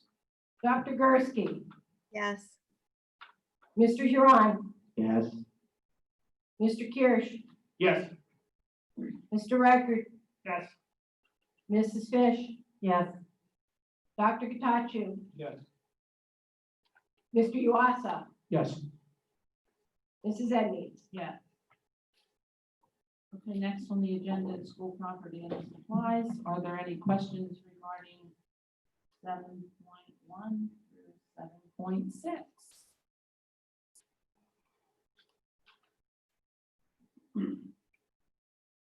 I move the motion. To approve 7.1 through 7.6? Yes. Thank you. Thank you, Carol.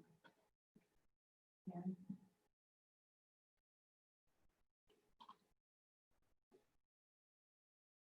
I'm sorry, what's the motion again? Johannes.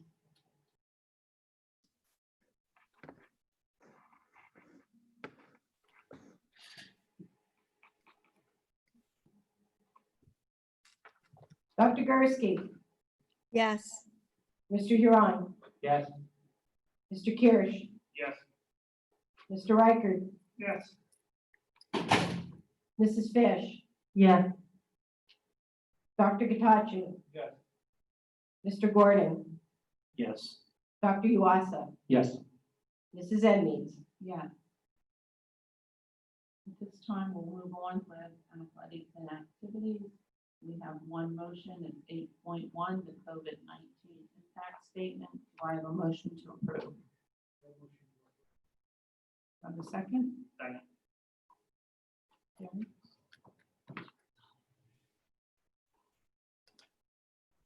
Dr. Gursky, Yes. Mr. Huron, No. Mr. Kirsch, Yes. Mr. Reichert, Yes. Mrs. Fish. Yes. Dr. Katachu, Yes. Mr. Gordon, No. Dr. Yuasa, Yes. Mrs. Edmonds. Yes. Okay, curriculum and management, we have one item. 9.1 is accelerate education. Do I have a motion? So moved. I second. Thank you. Karen? Mr. Huron, Yes. Mr. Kirsch, Yes. Mr. Reichert, Yes. Mrs. Fish. Yes. Dr. Katachu, Yes. Mr. Gordon, Yes. Dr. Yuasa, Yes. Dr. Gursky, Abstain. Mrs. Edmonds. Yes. Okay, we have nothing under school, community, and relations. We'll move on to finance, 11.1 and 11.2. Do not need a motion, is that correct, Bonnie? Okay, 11.3 are bills for payment. Do I have a motion to approve the bills for payment? Make a motion. I second. Thank you. Karen?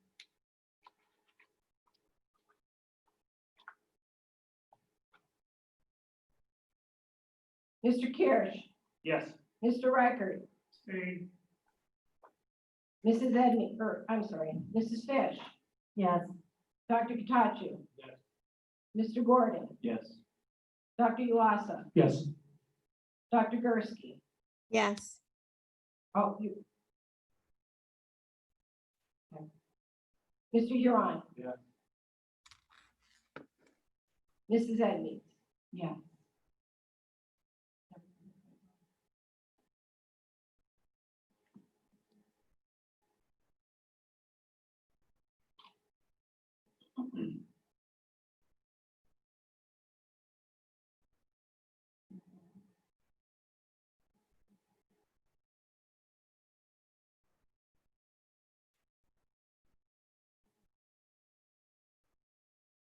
All right, under personnel, we have, well, 1, 2, and 3 were all consent agenda items. 4, 5, 6, 7, 8, 9. Are all new hires. Do we want to do them all together or? I make a motion to approve 12.4 through 12.9. Gary?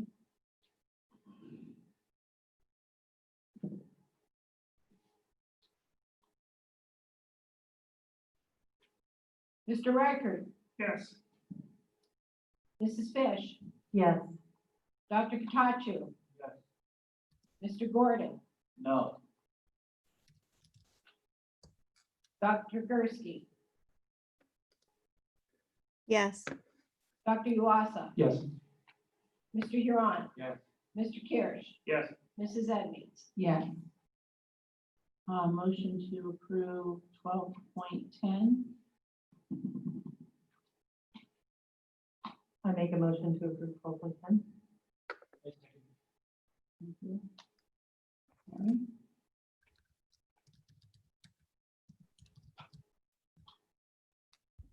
Mrs. Fish, Yes. Dr. Katachu, Yes. Mr. Gordon, Yes. Dr. Gursky, Yes. Dr. Uasa, Yes. Mr. Huron, Yes. Mr. Kirsch, Yes. Mr. Reichert, Yes. Mrs. Edmonds. Yes. Okay, we have 12.11, the non-bargaining employee pay increases. I make a motion to approve 12.11. Who's second?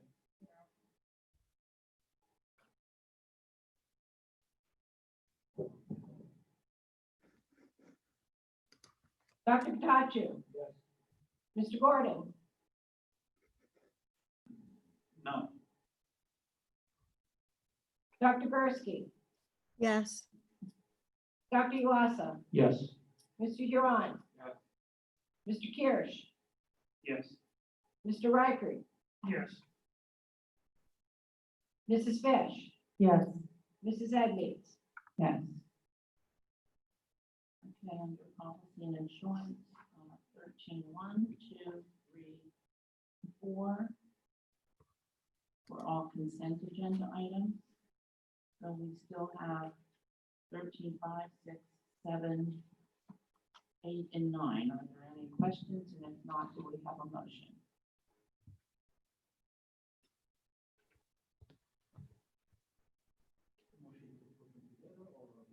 We can do them however, if you would like to only put them all together. Okay, go ahead. Okay. So 5 through 9. Second. Thank you, Christine. Gary? Mr. Gordon, Yes. Dr. Gursky, Yes. Dr. Uasa, Yes. Mr. Huron, Yes. Mr. Kirsch, Yes. Mr. Reichert, Yes. Mrs. Fish, Yes. Dr. Katachu, Yes. Mrs. Edmonds. Yes. We have nothing under transportation. Yeah, we did none. Do we have any board concerns or items for the next meeting at this time? If not, you can let Dr. Boyle or myself know, and we can get them on. Do we have any public comment at this time?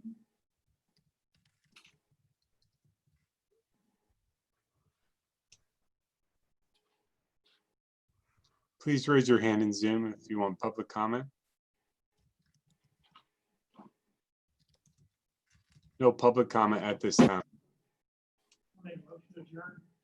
Wait, can I just, real quick, I just would like to make a comment before we close. It's been a long night. I just would offer up, if there's still folks out there listening and can hear my voice, if you weren't able to fully appreciate the dynamics tonight and listen to, in particular, some of the substantive and I'll call it real life perspective on the challenges this COVID pandemic has presented to our community and from the hospital vantage point. I encourage you to go take a listen to it again on the recording on YouTube. I think it's powerful. And I'd also like to just extend one other consideration for everybody that's equally as challenged on everybody's own home front with this this changing dynamic and this tough world we're living in, that it's going to require all of us to rally together and realize this isn't easy, that there's a lot of hard work and sometimes it doesn't come across as such, or it's sometimes easy to dissect pieces of it. But the only way we're going to get through this effectively as a community is to roll our sleeves up and realize that it's not perfect. We're going to have to just deal with some of the things that are unknown. But the only way that we're going to find strength at the end of the road is just to continue to fight and stay strong. So that's all I wanted to share. Okay, we have a first and a second for. I had Drew for first. I didn't have a second. I'll second. Thank you. All those in favor? Aye. Opposed? We are adjourned.